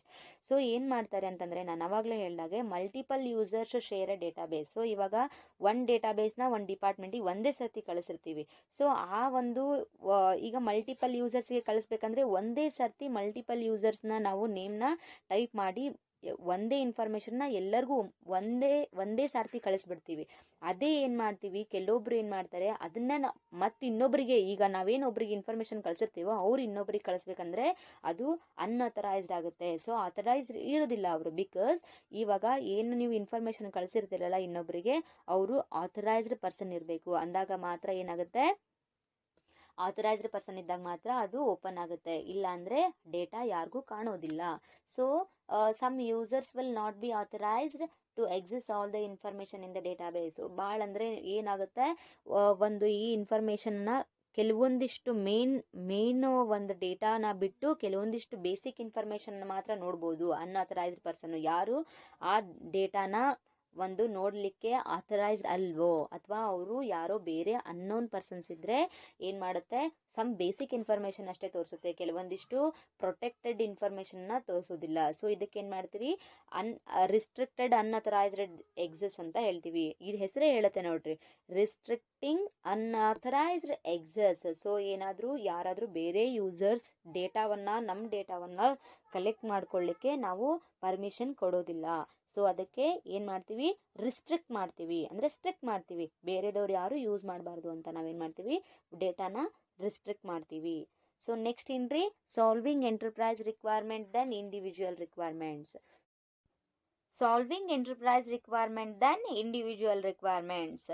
So ಇದು explanation ತಿಳ್ಕೊಳ್ಳೋದಕ್ಕಿಂತ ಮುಂಚೆ first ಪಾಯಿಂಟ್ಸ್ನ ಬರ್ಕೊಳ್ರಿ. First point ಏನ್ರಿ, many types of users with varying level of technical knowledge use a database. A DBMS should provide a variety of user interface. And second point is, the overall requirements of the enterprise are more important than the individual user requirements. So the database administration can structure the database system to provide an overall service that is best for the enterprise. So what is that? Solving enterprise requirement than individual requirement ಅಂದ್ರೆ ಏನು? So ಇವಾಗ database use ಮಾಡೋರು ಬೇರೆ ಬೇರೆ ತರ ಇರ್ತಾರೆ. ಇವಾಗ first point ಹೇಳ್ದಾಗೆ many types of users with varying level of technical knowledge use a database. So ಕೆಲವೊಂದಿಷ್ಟು ಜನ ಏನ್ ಮಾಡ್ತಾರೆ, ಇವಾಗ ಕಾಲೇಜ್ ಡೇಟಾಬೇಸ್ನ ಒಬ್ರು ಮೇಂಟೈನ್ ಮಾಡ್ತಿರ್ತಾರೆ, ಬೇರೆ ಒಂದು ಕ್ಷೇತ್ರದಲ್ಲಿ ಆಯಾ ಒಂದು ಬೇರೆ ಬೇರೆ ಕ್ಷೇತ್ರದಲ್ಲಿ ಯಾವ ತರ ಒಂದು ಡೇಟಾನ ಕಲೆಕ್ಟ್ ಮಾಡಿ ಮೇಂಟೆನೆನ್ಸ್ ಮಾಡ್ತಿರ್ತಾರೆ. ಅದೇ ರೀತಿಯಾಗಿ ಇವಾಗ ಕಾಲೇಜಲ್ಲಿ ಒಬ್ರು ಡೇಟಾನ ಅಂದ್ರೆ ಸ್ಟೂಡೆಂಟ್ ಡೇಟಾಬೇಸ್ನ ಅಥವಾ ಆಫಿಷಿಯಲ್ ಡೇಟಾಬೇಸ್ನ ಮೇಂಟೈನ್ ಮಾಡ್ತಾ ಇರ್ತಾರೆ. ಹಾಗೇನೆ ಬಿಸ್ನೆಸ್ ಫೀಲ್ಡ್ ಅಲ್ಲಿ ಎಂಪ್ಲಾಯೀಸ್ ಡೇಟಾಬೇಸ್ನ ಯೂಸ್ ಮಾಡ್ತಾ ಇರ್ತಾರೆ. ಹಾಗೇನೆ ಡಿಫ್ರೆಂಟ್ ಫೀಲ್ಡ್ ಅಲ್ಲಿ ಡಿಫ್ರೆಂಟ್ ಡೇಟಾಬೇಸ್ನ ಯೂಸ್ ಮಾಡ್ತಾ ಇರ್ತಾರೆ. ಅಂದ್ರೆ ಡಿಫ್ರೆಂಟ್ ಡೇಟಾನ ಇನ್ಫಾರ್ಮೇಶನ್ ನ ಕಲೆಕ್ಟ್ ಮಾಡ್ಕೊಂಡು ಒಂದ್ ಹತ್ರ ಸ್ಟೋರ್ ಮಾಡ್ಕೊಳ್ತಾ ಇರ್ತಾರೆ. ಸೊ ಹಾಗೇನೆ ಇಲ್ಲಿ ಏನ್ ಮಾಡ್ತಾರೆ ಅಂತಂದ್ರೆ, ಕೆಲವೊಬ್ಬರಿಗೆ many types of users varying with what? Varying with the level of technical knowledge use a database. So ಕೆಲವೊಬ್ಬರಿಗೆ ಟೆಕ್ನಿಕಲ್ ನಾಲೆಜ್ ತುಂಬಾನೇ ಇರುತ್ತೆ, ಅವ್ರಿಗೆ ಡೇಟಾಬೇಸ್ ಅಲ್ಲಿ ಒಂದು ಇನ್ಫಾರ್ಮೇಶನ್ ನ ಆಡ್ ಮಾಡೋದಾಗ್ಲಿ ಡಿಲೀಟ್ ಮಾಡೋದಾಗ್ಲಿ ಅವ್ರಿಗೆ ಪ್ರಾಬ್ಲಮ್ ಇರೋದಿಲ್ಲ. ಕೆಲವೊಬ್ಬರಿಗೆ ಏನ್ ಮಾಡ್ತಾರೆ, ತುಂಬಾನೇ ಟೆಕ್ನಿಕಲಿ ಸ್ಟ್ರಾಂಗ್ ಆಗಿರ್ತಾರೆ, ಕೆಲವೊಬ್ರು ತುಂಬಾನೇ ಟೆಕ್ನಿಕಲಿ ಮೀಡಿಯಂ ಆಗಿರ್ತಾರೆ, ಸೊ ಕೆಲವೊಬ್ರು ತುಂಬಾನೇ ವೀಕ್ ಇರ್ತಾರೆ. ಸೊ ಅಂಥದ್ರಲ್ಲಿ ಎಲ್ಲರಿಗೂ ಒಂದು ಸರಿಸಮವಾಗುವಂತೆ ಒಂದು ಪ್ಲಾಟ್ಫಾರ್ಮ್ ಅನ್ನ ಒಂದು ಕಂಪನಿಯವರು ರೆಡಿ ಮಾಡ್ತಾರೆ. ಬಿಸ್ನೆಸ್ ಫೀಲ್ಡ್ಗೆ ಇದೇ ಪ್ಲಾಟ್ಫಾರ್ಮೇ ಯೂಸ್ ಮಾಡಬೇಕು, ಎಜುಕೇಶನ್ ಫೀಲ್ಡ್ಗೆ ಇದೇ ತರ ಡೇಟಾಬೇಸ್ ನ ಯೂಸ್ ಮಾಡಬೇಕು ಅಂತ ಒಂದು ಫಾರ್ಮೆಟ್ ಹಾಕೊಟ್ಬಿಟ್ಟಿರ್ತಾರೆ. ಕೆಲವೊಬ್ರು ಬಿಸ್ನೆಸ್ ಮ್ಯಾನ್ ಏನ್ ಮಾಡ್ತಾರೆ ಅಂತಂದ್ರೆ, ಕೆಲವೊಬ್ರು ನಮಗೆ ಇದೇ ತರ ಒಂದು ನಮಗೆ ಡೇಟಾಬೇಸ್ ಕ್ರಿಯೇಟ್ ಮಾಡ್ಕೊಡ್ರಿ ಅಂತ ರಿಕ್ವೈರ್ಮೆಂಟ್ ಮಾಡ್ತಾರೆ. ಅಂದ್ರೆ ಎಂಟರ್ಪ್ರೈಸ್ ರಿಕ್ವೈರ್ಮೆಂಟ್ಸ್, ಇಂಡಿವಿಜುವಲ್ ರಿಕ್ವೈರ್ಮೆಂಟ್ ಅಂತ ಅಂತ ಹೇಳ್ತಾರೆ. ಒಬ್ಬೊಬ್ಬರೇ ಕೆಲವೊಬ್ರು ಏನು ಟೆಕ್ನಿಕಲಿ ಸ್ಟ್ರಾಂಗ್ ಇರ್ತಾರೆ ಅಥವಾ ಅವ್ರಿಗೆ ಯಾವ ಥರ ಬೇಕು ಒಂದು ಓನ್ ಐಡಿಯಾದಿಂದ ನಮ್ಗೆ ಇದೇ ಥರ ಡೇಟಾ ಬೇಸ್ ಬೇಕು ಅಂತ ಅನ್ಕೊಂಡಿರ್ತಾರೆ. ಅದೇ ಥರ ಒಂದು ಓನ್ ಡೇಟಾ ಬೇಸ್ ಬೇಕಾದರೆ ಏನು ಮಾಡ್ತಾರೆ, ಅವ್ರು ಹೇಳ್ತಾರೆ ಏನಂತ, ಸೊ ನಮಗೆ ಒಂದು ಮೇಲೆ ನಮಗೆ ಕಂಪನಿ ಹೆಸರು ಇದೇ ಥರ ಬೇಕು, ನಮಗೆ ಬಿಸ್ನೆಸ್ ಟೈಟಲ್ ಮೇಲೆ ಇರಬೇಕು, ನೆಕ್ಸ್ಟು ಅಡ್ಮಿನಿಸ್ಟ್ರೇಷನ್ ಲಾಗಿನ್ ಇರಬೇಕು, ಕೆಲವೊಬ್ರು ನಮ್ಮ ಸೆಕ್ರೆಟ್ರಿ ಈ ಥರ ನಮಗೆ ಡೇಟಾನ ಕಲೆಕ್ಟ್ ಮಾಡ್ಕೊಳ್ಬೇಕು, ಈ ಥರ ಒಂದು ಅವ್ರದ್ದೇನು ಐಡಿಯಾ ಇದೆಯಲ್ಲ ಅದಕ್ಕೆ ನಾವು ಇಂಡಿವಿಜುವಲ್ ರಿಕ್ವೈರ್ಮೆಂಟ್ ಡೇಟಾಬೇಸ್ ಪ್ಲಾಟ್ಫಾರ್ಮ್ ಅಂತ ಕರಿತೀವಿ. So solving enterprise requirement than individual requirement ಅಂದರೆ ಒಂದು ಯಾವಾಗ ಡಿಫಾಲ್ಟ್ ಫಾರ್ಮೇಟ್ ಅಂತ ಹೇಳಿದ್ನಲ್ಲ, ಎಜುಕೇಷನ್ ಫೀಲ್ಡ್ಗೆ ಇದೇ ಥರ ಫಾರ್ಮೇಟಲ್ಲಿ ಒಂದು ಡೇಟಾ ಸ್ಟೋರ್ ಆಗಬೇಕು, ಈ ಒಂದು ಬಿಸ್ನೆಸ್ ಫೀಲ್ಡಲ್ಲಿ ಇದೇ ಥರ ಒಂದು ಡೇಟಾ ಒಂದು ಸ್ಟೋರ್ ಆಗಲಿಕ್ಕೆ ಇದೇ ಥರ ಪ್ಲಾಟ್ಫಾರ್ಮ್ ಇರಬೇಕು. ಒಂದು ಪ್ಲಾಟ್ಫಾರ್ಮಲ್ಲಿ ರೆಡಿ ಮಾಡಿಟ್ಟಿರ್ತಕ್ಕಂತಹ ಆಲ್ರೆಡಿ ಎಕ್ಸಿಸ್ಟಿಂಗ್ ಪ್ಲಾಟ್ಫಾರ್ಮ್ನ ಶೇರ್ ಅಂದರೆ ಕಂಪನಿಯವರು ಕೊಡ್ತಾರೆ. ಸೊ ಇದರಿಂದ ನಾವೇನು ಮಾಡ್ತೀವಿ ಅಂತಂದರೆ ಎಂಟರ್ಪ್ರೈಸ್ ರಿಕ್ವೈರ್ಮೆಂಟ್ ಮತ್ತು ಇಂಡಿವಿಜುವಲ್ ರಿಕ್ವೈರ್ಮೆಂಟ್ಗೂ ಎರಡು ಕ್ಲಾಶ್ ಆಗಲಿಲ್ದಂಗೆ ನೋಡ್ಕೊಳ್ಳಿಕ್ಕೆ ಇದು ತುಂಬಾ ಹೆಲ್ಪ್ ಆಗುತ್ತೆ. The overall requirement of the enterprise are more important then individual user requirements. So ಇವಾಗ ಓವರ್ ಆಲ್ ರಿಕ್ವೈರ್ಮೆಂಟ್ಸ್ ಅಂದರೆ ಹೇಳಿದ್ನಲ್ಲ, ಯಾರಾದರೂ ಒಬ್ಬರು ಇಬ್ಬರು ಮಾತ್ರ ಇಂಡಿವಿಜುವಲ್ ಆಗಿ ಡೇಟಾನ ಸಪ್ರೇಟ್ ಆಗಿ ಅಂದರೆ ಇಂಡಿವಿಜುವಲ್ ಅಂದರೆ ಕೆಲವೊಂದಿಷ್ಟು ಯೂಸರ್ಸ್ ಮಾತ್ರ ನಮ್ಗೆ ಹೀಗೆ ಬೇಕು ಹಾಗೆ ಬೇಕು ಅಂತ ಕೇಳಿ ಮಾಡಿಸ್ಕೊಳ್ತಿರ್ತಾರೆ. ಬಟ್ ಏನಪ್ಪ ಅಂತಂದರೆ ಓವರ್ ಆಲ್ ಡಾಕ್ಯುಮೆಂಟ್ ಅಲ್ಲಿ ಸೊ ಓವರ್ ಆಲ್ ರಿಕ್ವೈರ್ಮೆಂಟ್ಸ್ ಅಂದ್ರೆ ಏನ್ರಿ, over all requirements is nothing but ಯಾವುದು ಡಿಫಾಲ್ಟ್ ಅಥವಾ ಡಿಫಾಲ್ಟ್ ಎಕ್ಸಿಸ್ಟಿಂಗ್ ಡೇಟಾಬೇಸ್ ಪ್ಲಾಟ್ಫಾರ್ಮ್ ಇರುತ್ತಲ್ಲ ಅದನ್ನೇ ಜಾಸ್ತಿ ಜನ ಯೂಸ್ ಮಾಡ್ತಾರೆ. ಅದೇ ಇಂಡಿವಿಜುವಲ್ ಅಥವಾ ಯಾರಿಗೆ ಹೇಗೆ ಬೇಕೋ ಆ ಥರ ಮಾಡ್ಕೊಳ್ಳೋದಕ್ಕಿಂತ ಈ ಒಂದು ಓವರ್ ಆಲ್ ಪ್ಲಾಟ್ಫಾರ್ಮ್ ಏನು ಬಿಲ್ಡ್ ಮಾಡಿರ್ತಾರಲ್ಲ, ಡೆವಲಪ್ ಮಾಡಿರ್ತಾರಲ್ಲ ಅದೇ ಪ್ಲಾಟ್ಫಾರ್ಮೇ ತುಂಬ ಬೆಸ್ಟ್ ಆಗಿರುತ್ತೆ.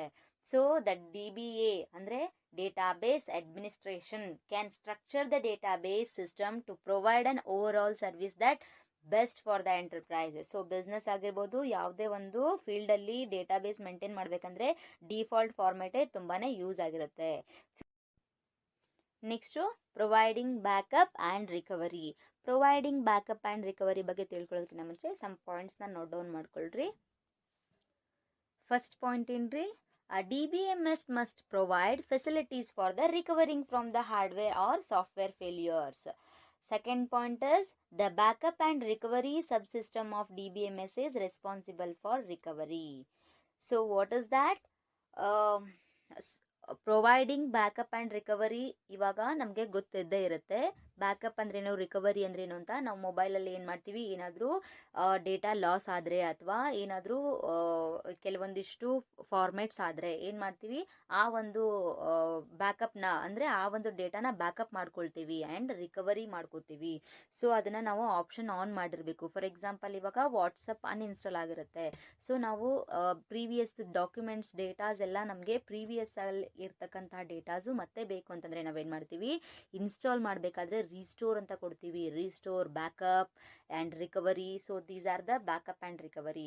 ಫಸ್ಟ್ ಪಾಯಿಂಟ್ ಏನ್ರಿ, DBMS must provide facilities for recovering from the hardware and or software failures. ಒಂದು ವೇಳೆ ಹಾರ್ಡ್ವೇರ್ ಏನಾದರೂ ಡ್ಯಾಮೇಜ್ ಆದರೆ ಅಥವಾ ಸಾಫ್ಟ್ವೇರಲ್ಲಿ ಏನಾದರೂ ಡ್ಯಾಮೇಜ್ ಆದರೆ ನಮಗೆ ಇನ್ನೊಂದು ಸಿಸ್ಟಮಲ್ಲಿ ಅದನ್ನು ಬ್ಯಾಕಪ್ ಆ್ಯಂಡ್ ರಿಕವರ್ ಮಾಡ್ಕೊಳ್ಬೋದು. ನೆಕ್ಸ್ಟ್ ಏನ್ರಿ, the backup and recovery subsystem of DBMS is responsible for recovery. ಇವಾಗ ಹಾರ್ಡ್ವೇರ್ ಮತ್ತು ಇವಾಗ ಒಂದು ಹಾರ್ಡ್ ಡಿಸ್ಕಲ್ಲಿ ಎಲ್ಲ ಡೇಟಾ ಸ್ಟೋರ್ ಆಗಿರುತ್ತೆ. ಆ ಒಂದು ಬೇರೆ ಅಪ್ಲಿಕೇಶನಲ್ಲಿ ಆ ಹಾರ್ಡ್ವೇರ್ನ ಯೂಸ್ ಮಾಡಿದ್ರೆ ನಮಗೆ ಎಲ್ಲ ಇನ್ಫಾರ್ಮೇಷನ್ ಸಹ ಒಂದು ಕಂಪ್ಯೂಟರ್ ಅಥವಾ ಲ್ಯಾಪ್ಟಾಪಲ್ಲಿ ಇರ್ತಕ್ಕಂತಹ ಡೇಟಾ ಇನ್ಫಾರ್ಮೇಷನ್ ಇನ್ನೊಂದು ಒಂದು ಅಪ್ಲಿಕೇಶನ್ ಅಥವಾ ಇನ್ನೊಂದು ಕಂಪ್ಯೂಟರಲ್ಲಿ ಆ ಒಂದು ಹಾರ್ಡ್ವೇರನ್ನು ಹಾಕಿದರೆ ನಮಗೆ ಎಲ್ಲ ಇನ್ಫಾರ್ಮೇಷನ್ ಡೇಟಾ ನಮಗೆ ಸಿಗುತ್ತೆ. Next cost of developing and maintaining system is lower. So what is that? Cost of developing and maintaining system is lower. So this is the another advantages of DBMS. So cost of developing and maintaining system is lower means what? First point is the cost of developing and maintaining application programs to be far lower than similar service using conventional system. So first point Henry, the cost of developing and maintaining system applications programs to be far lower than for similar service using conventional systems. Second one, the productivity of programmers can be higher in using non-procedural languages that have been developed with the DBMS than using procedural languages. So cost of developing and maintaining system is lower ಅಂತಂದ್ರೆ, so ಇವಾಗ ಕೆಲವೊಂದಿಷ್ಟು ಅಂದರೆ ಸಿಸ್ಟಮಲ್ಲಿ ಆಗಿರ್ಬೋದು, ಮೊಬೈಲಲ್ಲಿ ಆಗಿರ್ಬೋದು, ಅಥವಾ ಏನೋ ಒಂದು ಆಪ್ಷನ್ನ ಅಥವಾ ಈ ಒಂದು ಆಪ್ಷನ್ ಕ್ಲಿಕ್ ಮಾಡಿದ್ರೆ ಇದೇ ಥರ ಬರಬೇಕು ಅನ್ನೋದಕ್ಕೆ ನಾವು ಅಲ್ಲಿ ಕೆಲವೊಂದಿಷ್ಟು ಲ್ಯಾಂಗ್ವೇಜಸ್ನ ಯೂಸ್ ಮಾಡಿ ನಾವು ಡೆವಲಪಿಂಗ್ ಮಾಡಬೇಕಾದ್ರೆ, ಸಪ್ರೇಟ್ ಅಪ್ಲಿಕೇಶನ್ನ ಡೆವಲಪ್ ಮಾಡಬೇಕಾದ್ರೆ ಕೋಡಿಂಗ್ಸ್ನ ಬರೆದಿರ್ತೀವಿ. ಆ ಒಂದು ಕೋಡಿಂಗ್ಸ್ನಲ್ಲಿ ಇದೇ ಥರ ಲ್ಯಾಂಗ್ವೇಜಸ್ ಅಂತ ಬರಿಬೇಕು ಅಂತ ಇರುತ್ತೆ. Assembly level language, procedural language, so ಈ ಥರ ಇರುತ್ತೆ. ಸೊ ಅವಾಗ ಏನಾಗುತ್ತೆ, cost of developing and maintaining system is lower. So ಇವಾಗ ಏನಾಗುತ್ತೆ, ನಮಗೆ ಡೆವಲಪಿಂಗ್ ಮಾಡುವ ಒಂದು ವಿಧಾನದಲ್ಲಿ ಕಾಸ್ಟ್ ಆಫ್ ಡೆವಲಪಿಂಗ್, ಸೊ ಒಂದು ಕಡಿಮೆ ಉಳಿತಾಯದಲ್ಲಿ ನಾವು ಒಂದು ಪ್ರೊಸೀಜರಲ್ ಲ್ಯಾಂಗ್ವೇಜನ್ನು ಯೂಸ್ ಮಾಡಿ ನಾವು ಕಾಸ್ಟ್ ಆಫ್ ಡೆವಲಪಿಂಗ್ ಮಾಡ್ಬೋದು, DBMSನ ಡೆವಲಪ್ ಮಾಡ್ಬೋದು. ಸೊ ಮತ್ತು maintaining system is lower. So ಅದು ಒಂದು ಕಡಿಮೆ ಬಳಕೆದಾರರು ಸಹ ಇರ್ತಾರೆ. ಸೊ ಆವಾಗ ನಾವು ಇದನ್ನು ಯಾವಾಗ ಕಾಸ್ಟ್ ಕಡಿಮೆ ಆಗುತ್ತೋ ಆ ಒಂದು ಯೂಸರ್ಸ್ ಬಳಕೆದಾರರು ಸಹ ಹೆಚ್ಚಿಗೆ ಆಗ್ತಾರೆ. Next concurrency control. So next advantages ಏನ್ರಿ, ಕನ್ಕರೆನ್ಸಿ ಕಂಟ್ರೋಲ್.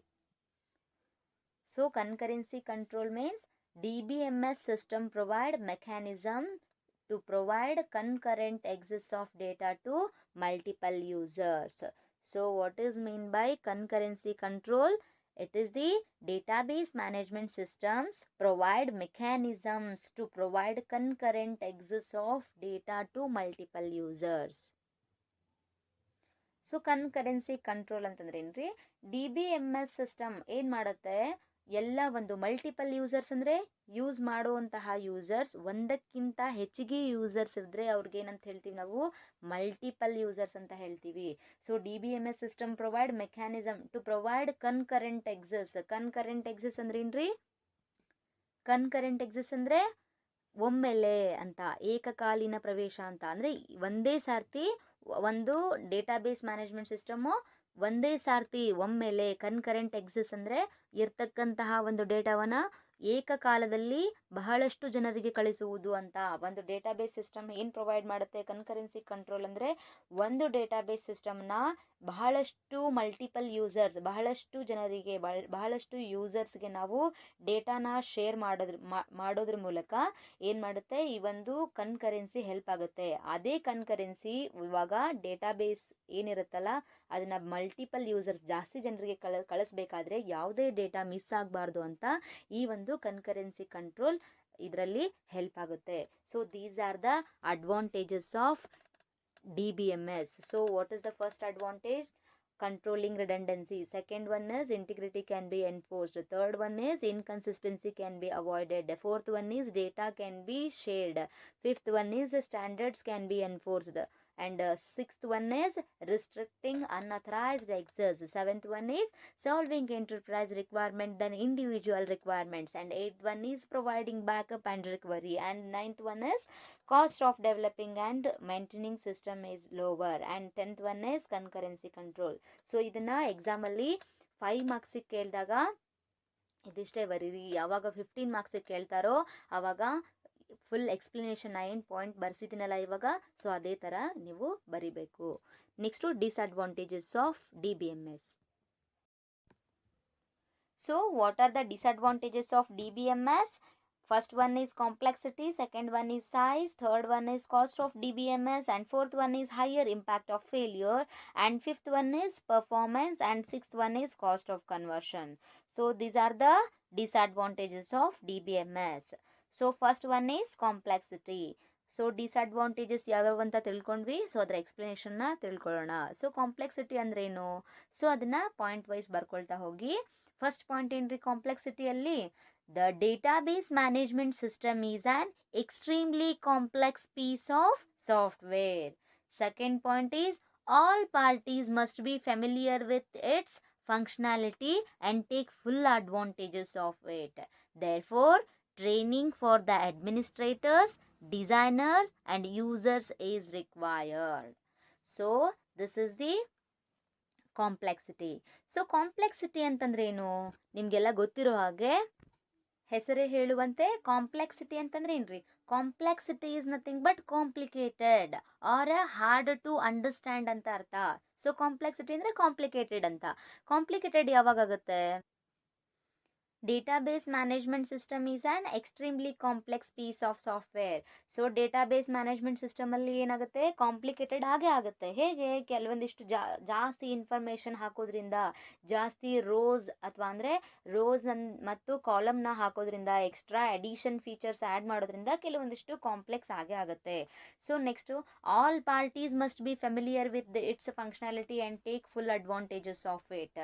ಸೊ ಏನಂತಂದರೆ ಎಲ್ಲ ಫೆಸಿಲಿಟೀಸ್, ಎಲ್ಲ ತರಹದ ಎಲ್ಲ ಒಂದು ಪ್ರಿಕಾಷನ್ಸ್ ಇದ್ರೂ ಅಥವಾ ಮುಂಚೆನೇ ತಯಾರಾಗಿದ್ರೂ ಸಹ ಕೆಲವೊಂದು ಸರ್ತಿ ಈ ಒಂದು ಡೇಟಾಬೇಸ್ ಮೇಂಟೈನ್ ಮಾಡೋದ್ರಲ್ಲಿ ಒಂದಿಷ್ಟು ಕಾಂಪ್ಲಿಕೇಟೆಡ್ ಆಗುತ್ತೆ, ಅಂದರೆ ಡಿಫಿಕಲ್ಟ್ ಆಗುತ್ತೆ. So training for the administrators, therefore training for the administrator, designers, user is required. So ಅದಕ್ಕೆ ಏನು ಮಾಡ್ತಿರ್ತಾರಂದರೆ, ಆ ಒಂದು ಡೇಟಾಬೇಸ್ನ ಮೇಂಟೈನ್ ಮಾಡೋರಿಗೆ, ಬಿಸ್ನೆಸ್ ಫೀಲ್ಡಲ್ಲಿ ಮೇಂಟೈನ್ ಮಾಡ್ತಿರ್ತಾರಲ್ಲ ಅವರಿಗೆ, ಮತ್ತು ಎಜುಕೇಷನ್ ಫೀಲ್ಡಲ್ಲಿ ಡೇಟಾಬೇಸ್ನ ಮೇಂಟೈನ್ ಮಾಡ್ತಿರ್ತಾರಲ್ಲ ಅವರಿಗೆ. ಸೊ ಏನು ಮಾಡ್ತಾರೆ ಇವರು ಎಲ್ಲರೂ? ಏನು ಮಾಡ್ತಾರಂತಂದರೆ ಎಲ್ಲರಿಗೂ ಇನ್ಸ್ಟ್ರಕ್ಷನ್ ಮಾಡ್ತಾರೆ, ಯಾವ ಥರ ಡೇಟಾಬೇಸ್ನ ಮೇಂಟೈನ್ ಮಾಡಬೇಕು, ಯಾವ ಥರ ಹೋಗಬೇಕು, ಯಾವ ಥರ ಅಪ್ಡೇಟ್ ಮಾಡಬೇಕು, ಯಾವ ಥರ ಡಿಲೀಟ್ ಮಾಡಬೇಕು, ಯಾವ ಥರ ನ್ಯೂ ಡಾಕ್ಯುಮೆಂಟ್ನ ಕ್ರಿಯೇಟ್ ಮಾಡಬೇಕು. ಸೊ ಈ ಥರ ಎಲ್ಲವನ್ನು ಗೈಡೆನ್ಸ್ನ ಸೊ ಅಡ್ಮಿನಿಸ್ಟ್ರೇಟರ್ಸ್ ಅಂದರೆ ಯಾರು ಒಂದು ಆಥರೈಸ್ಡ್ ಪರ್ಸನ್ಸ್ ಇರ್ತಾರೋ ಅವ್ರಿಗೆ ಮತ್ತು ಡಿಸೈನರ್ಸ್ಗೆ ಮತ್ತು ಯೂಸರ್ಸ್ಗೆ ಕೆಲವೊಂದಿಷ್ಟು ಇನ್ಫಾರ್ಮೇಷನ್ ತಿಳ್ಕೊಳ್ಳೋ ಅಗತ್ಯತೆ ಇರುತ್ತೆ. ಸೊ ಅದಕ್ಕೆ ಏನು ಹೇಳಿದ್ದಾರೆ ಇಲ್ಲಿ? The database management system is an extremely complex piece of software. 100% ಸಾಫ್ಟ್ವೇರಲ್ಲಿ ಡೇಟಾಬೇಸ್ ಮ್ಯಾನೇಜ್ಮೆಂಟ್ ಮೇಂಟೈನ್ ಮಾಡಲಿಕ್ಕೆ, ಡೇಟಾಬೇಸ್ನ ಮೇಂಟೈನ್ ಮಾಡಲಿಕ್ಕೆ, ಇನ್ಫಾರ್ಮೇಷನ್ನ ಮೇಂಟೈನ್ ಮಾಡಬೇಕಾದ್ರೆ ಕೆಲವೊಂದಿಷ್ಟು ಕಾಂಪ್ಲಿಕೇಟೆಡ್ ಡಿಫಿಕಲ್ಟೀಸ್ ಬಂದೇ ಬರುತ್ತೆ. ಅದನ್ನು ಯಾವ ಥರ ಸಾಲ್ವ್ ಮಾಡ್ಕೊಳ್ಬೇಕು? All the parties must be familiar with its functionality and take full advantages of it.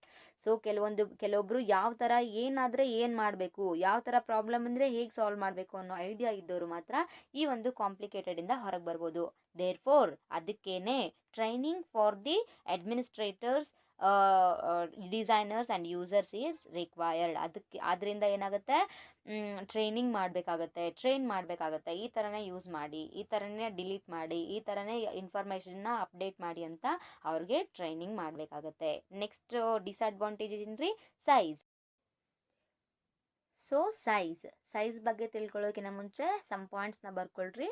The database management system consumes a substantial amount of main memory. First point is the database management systems consumes a substantial amount of main memory. Second point is large number of amount of disk space in order to make it run efficiently. So size ಹೇಗೆ ನಮಗೆ disadvantages ಆಗುತ್ತೆ ಅಂತಂದರೆ, database management system consumes a substantial amount of main memory. So ಇದು ಜಾಸ್ತಿ ಇನ್ಫಾರ್ಮೇಷನ್ನ collect ಮಾಡ್ಕೊಳ್ತಾ ಹೋಗೋದಾಗೆ ನಮಗೆ main ಮೆಮರಿಯಲ್ಲಿ ತುಂಬಾ space ಬೇಕಾಗಿರುತ್ತೆ, ತುಂಬಾ ಸ್ಟೋರೇಜ್ ಕೆಪಾಸಿಟಿ ಇರಬೇಕಾಗುತ್ತೆ. ಸೆಕೆಂಡ್ ಒನ್ ಏನ್ರಿ? Large number amount of disk space in order to make it run efficiently. So ಆವಾಗ ನಾವು ಡೇಟಾಬೇಸ್ನ ಅಪ್ಡೇಟ್ ಮಾಡ್ತಾ ಇರಬೇಕು, ಆ ಒಂದು ಸಾಫ್ಟ್ವೇರ್ನ ನಾವು ಫೀಚರ್ಸ್ನ ಅಪ್ಡೇಟ್ ಮಾಡ್ತಾ ಇರಬೇಕು. ಲಾರ್ಜ್ ಅಮೌಂಟ್ ಆಫ್ ಡಿಸ್ಕ್ ಸ್ಪೇಸ್ನ ಇದೆಯೋ ಇಲ್ಲೋ ಅಂತ ಚೆಕ್ ಮಾಡ್ಕೋಬೇಕು. ಆ ಒಂದು ಸ್ಪೇಸಿಗೆ ತಕ್ಕ ಹಾಗೆ ನಾವೇನು ಮಾಡಬೇಕು? ಡೇಟಾನ ಅಪ್ಡೇಟ್ ಮಾಡ್ತಾ ಇರಬೇಕು. ಆವಾಗ ನಾವು ಡೇಟಾನ ಅಪ್ಡೇಟ್ ಮಾಡ್ತೀವೋ ಆವಾಗ ಕಂಪ್ಲೀಟ್ಲಿ ಅದು ಸಕ್ಸಸ್ಫುಲ್ಲಿ ರನ್ ಆಗುತ್ತೆ. ನೆಕ್ಸ್ಟ್ ಏನ್ರಿ? Cost of DBMS. Cost of DBMS ಅಂತಂದ್ರೆ ಏನು? ಸೊ ಪಾಯಿಂಟ್ಸ್ ಬರ್ಕೊಳ್ರಿ. First point, a multi user database management system may be very expensive. And second one is, even after the installation there is a high recurrent annual maintenance cost on the software.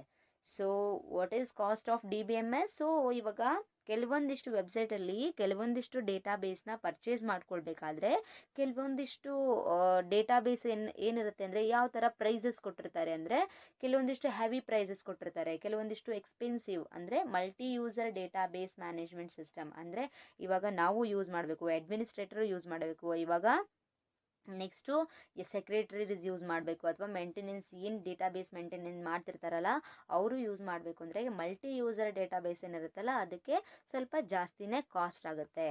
So ಇದೊಂದು disadvantages DBMSದು.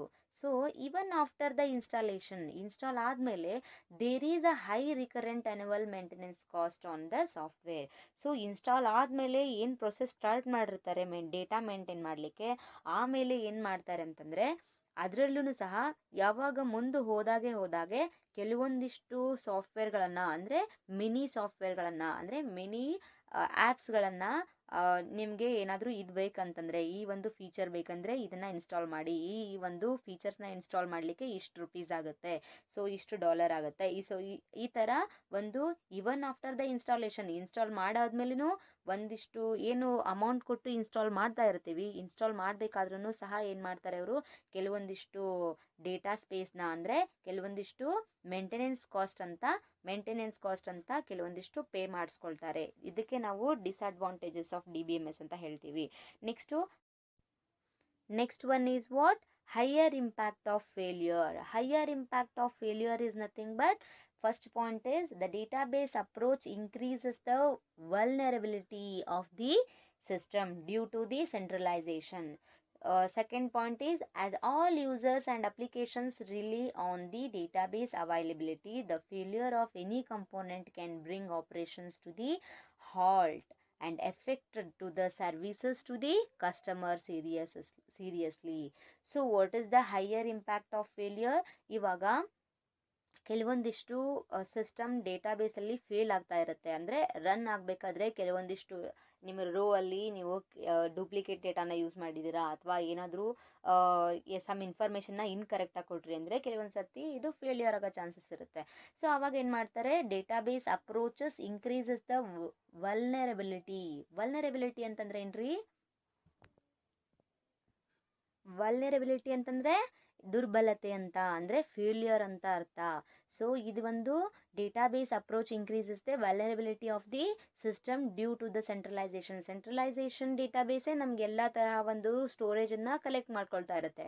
So ಅದೇ ಒಂದು ಸರಿ ಇರಲಿಲ್ಲ ಅಂತಂದರೆ, ಅದೇ ಒಂದು problem ಆಗಿಬಿಟ್ರೆ ಏನಾಗುತ್ತೆ, ಇದು ಒಂದು ಫೇಲ್ಯೂರ್ ಅಂತ ಕಾಣಿಸುತ್ತೆ. ಸೊ ಈ ಒಂದು ಸೆಂಟ್ರಲೈಸ್ಡ್ ಡೇಟಾಬೇಸ್ ಕರೆಕ್ಟಾಗಿ ಇನ್ಫಾರ್ಮೇಷನ್ನ ಸ್ಟೋರ್ ಮಾಡ್ಕೊಂಡಿಲ್ಲ ಅನ್ನೋ ಒಂದು ಬ್ಲೇಮ್ ಕೂಡ ಬರುತ್ತೆ.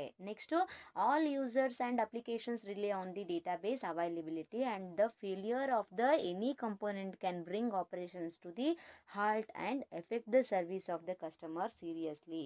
ಸೊ ಈ ಥರ ಏನಾದರೂ ಪದೇ ಇದೇ ಥರ ಏನಾದರೂ ಡೇಟಾಬೇಸಲ್ಲಿ ಪ್ರಾಬ್ಲಮ್ ಬರ್ತಾ ಇದ್ದರೆ, ಅಥವಾ ಈ ಒಂದು ಸೆಂಟ್ರಲೈಸೇಷನ್ ಡೇಟಾಬೇಸ್ ಸರಿ ಇಲ್ಲದೆ ಹೋದರೆ, ಏನಾದರೂ ಎಕ್ಸ್ಟ್ರಾ ಇನ್ಫಾರ್ಮೇಷನ್ನ ಡೇಟಾಬೇಸಲ್ಲಿ ಆ್ಯಡ್ ಮಾಡಬೇಕಾದ್ರೆ ಕೆಲವೊಂದಿಷ್ಟು ಎರರ್ಸ್ ಬಂದರೆ, ಈ ಒಂದು ಆಪ್ರೇಷನ್ಸ್ ಈ ಒಂದು ಎಫೆಕ್ಟ್ ಪದೇ ರಿಪೀಟ್ ಆಗ್ತಾ ಇದ್ದರೆ ಕಸ್ಟಮರ್ಸ್ ಮೇಲೆ ತುಂಬಾ ಎಫೆಕ್ಟ್ ಬೀಳುತ್ತೆ. ಆವಾಗ ಏನಾಗುತ್ತೆ, ಕಸ್ಟಮರ್ಸ್ ಈ ಒಂದು ಡೇಟಾಬೇಸ್ ಪ್ರಾಡಕ್ಟ್ನ ತಗೊಳ್ಳಿಕ್ಕೆ ಹಿಂಜರಿತಾರೆ.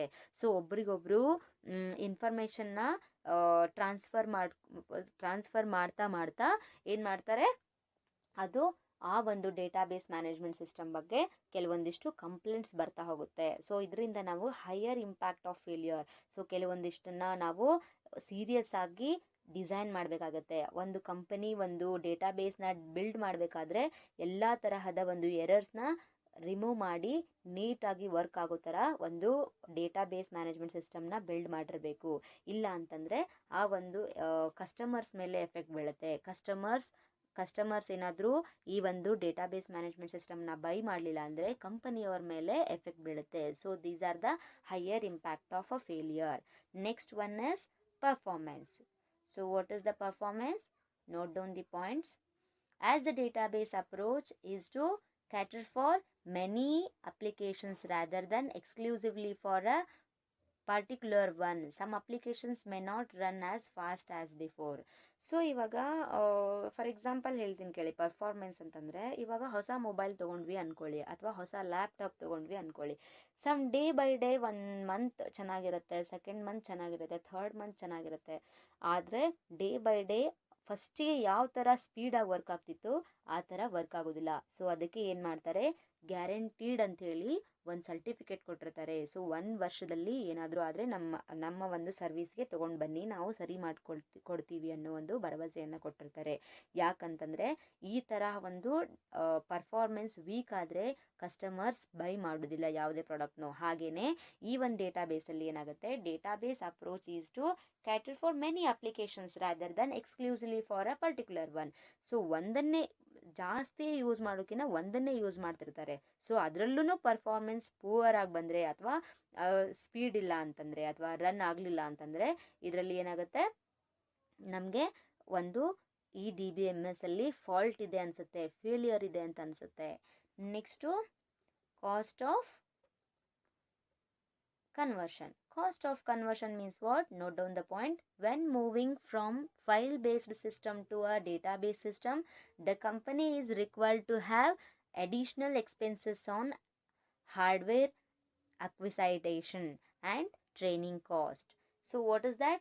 When moving from a file-based system to a database system, the company is required to have additional expenses. ಅಂದರೆ ಕಾಸ್ಟ್ ಆಫ್ ಕನ್ವರ್ಷನ್, ಈ ಒಂದು ಫೈಲಿಂದ ಇನ್ನೊಂದು ಫೈಲಿಗೆ ಅಥವಾ ಒಂದು ಅಪ್ಲಿಕೇಶನಿಂದ ಇನ್ನೊಂದು ಅಪ್ಲಿಕೇಶನ್ಗೆ ಡೇಟಾ ಶೇರ್ ಮಾಡಬೇಕಾದ್ರೆ ಏನಾಗುತ್ತೆ, ಆ ಶೇರ್ ಮಾಡಬೇಕಾದ್ರೆ ಕೆಲವೊಬ್ಬರು ಏನು ಮಾಡ್ತಾರೆ, ಇದು ಪ್ರೈವೇಟ್ ಫೈಲ್ ಇದೆ, ಸೊ ಇನ್ನೊಂದು ಫೈಲ್ಗೆ ಕಳಿಸ್ಬೇಕಂದ್ರೆ ನಮಗೆ ಕೆಲವೊಂದಿಷ್ಟು ಎಕ್ಸ್ಟ್ರಾ ಅಡಿಷ್ನಲ್ ಎಕ್ಸ್ಪೆನ್ಸಸ್ ಆಗುತ್ತೆ, ಇಷ್ಟು ದುಡ್ಡು ಆಗುತ್ತೆ, ಇಷ್ಟು ದುಡ್ಡು ಕಟ್ಟಿದರೆ ಮಾತ್ರ ನಿಮಗೆ ಈ ಒಂದು ಡೇಟಾಬೇಸ್ ಬೇರೆ ಒಂದು ಡೇಟಾಬೇಸ್ಗೆ ಬೇರೆ ಒಂದು ಸಿಸ್ಟಮ್ಗೆ ಟ್ರಾನ್ಸ್ಫರ್ ಆಗುತ್ತೆ, ಇಲ್ಲಾಂದರೆ ಆಗೋದಿಲ್ಲ ಅಂತ ಹೇಳ್ತಾರೆ. ಸೊ ಇದಕ್ಕೆ ನಾವೇನು ಮಾಡ್ತೀವಿ, cost of conversion is nothing but when moving file from one application to another application, or when moving from a file based system to a database system, the company is required to have additional expenses on hardware and training cost.